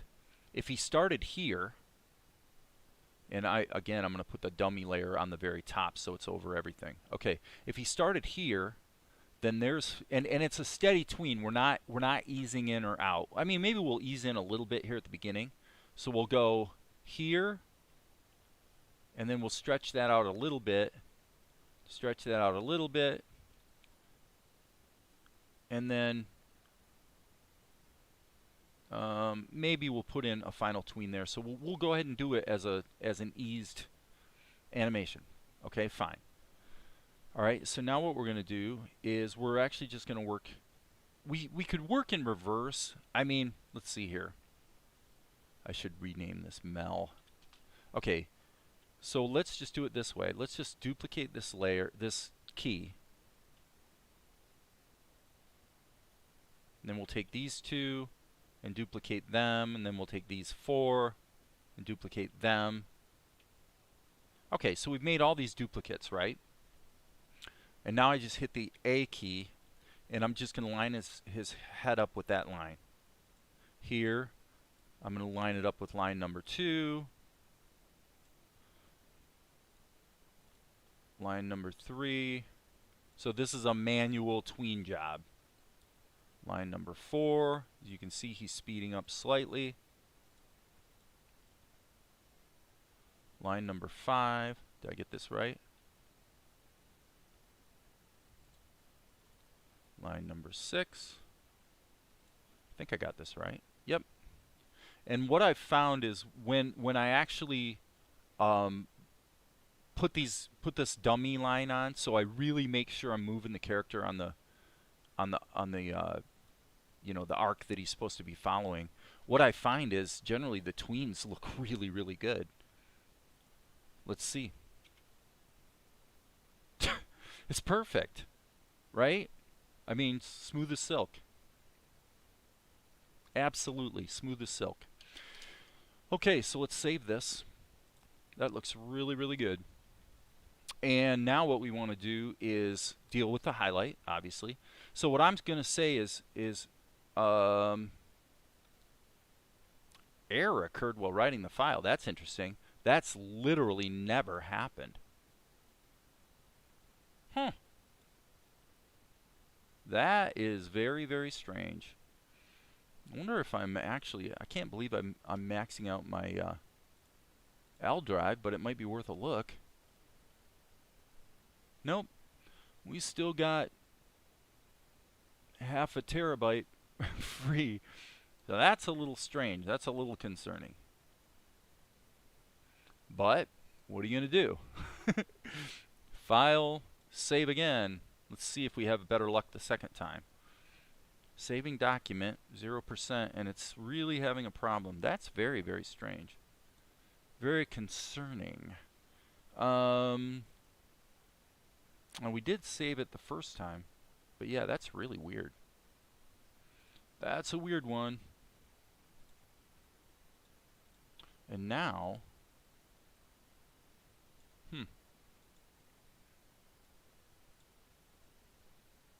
so I wonder, let me look at the path here.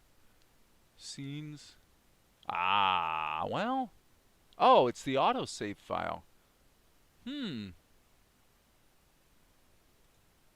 wonder why the autosave is having difficulty. It looks like a pretty wacky path. So let's just double check this. I'm thinking I'm probably just going to turn autosave off because I've been saving. I've gotten in the habit of just saving constantly. So let's just turn autosave off and see if it will successfully save the document, because if it won't, then we have a real problem. Okay, so file, save as. Let's see what we, oh, wait a minute. I might know one thing that's going on. Of course, that wouldn't explain why it's not saving the autosave file. Shouldn't be affected by the ping being open somewhere else.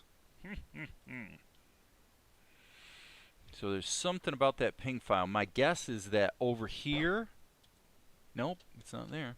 I was thinking maybe it's being viewed in my image viewer. So sorry to break the workflow here, folks, but this is a bit of a catastrophic problem. Actually, I've never had Krita report that it couldn't save a file before. And we're definitely not hurting for hard drive space. So there's 413.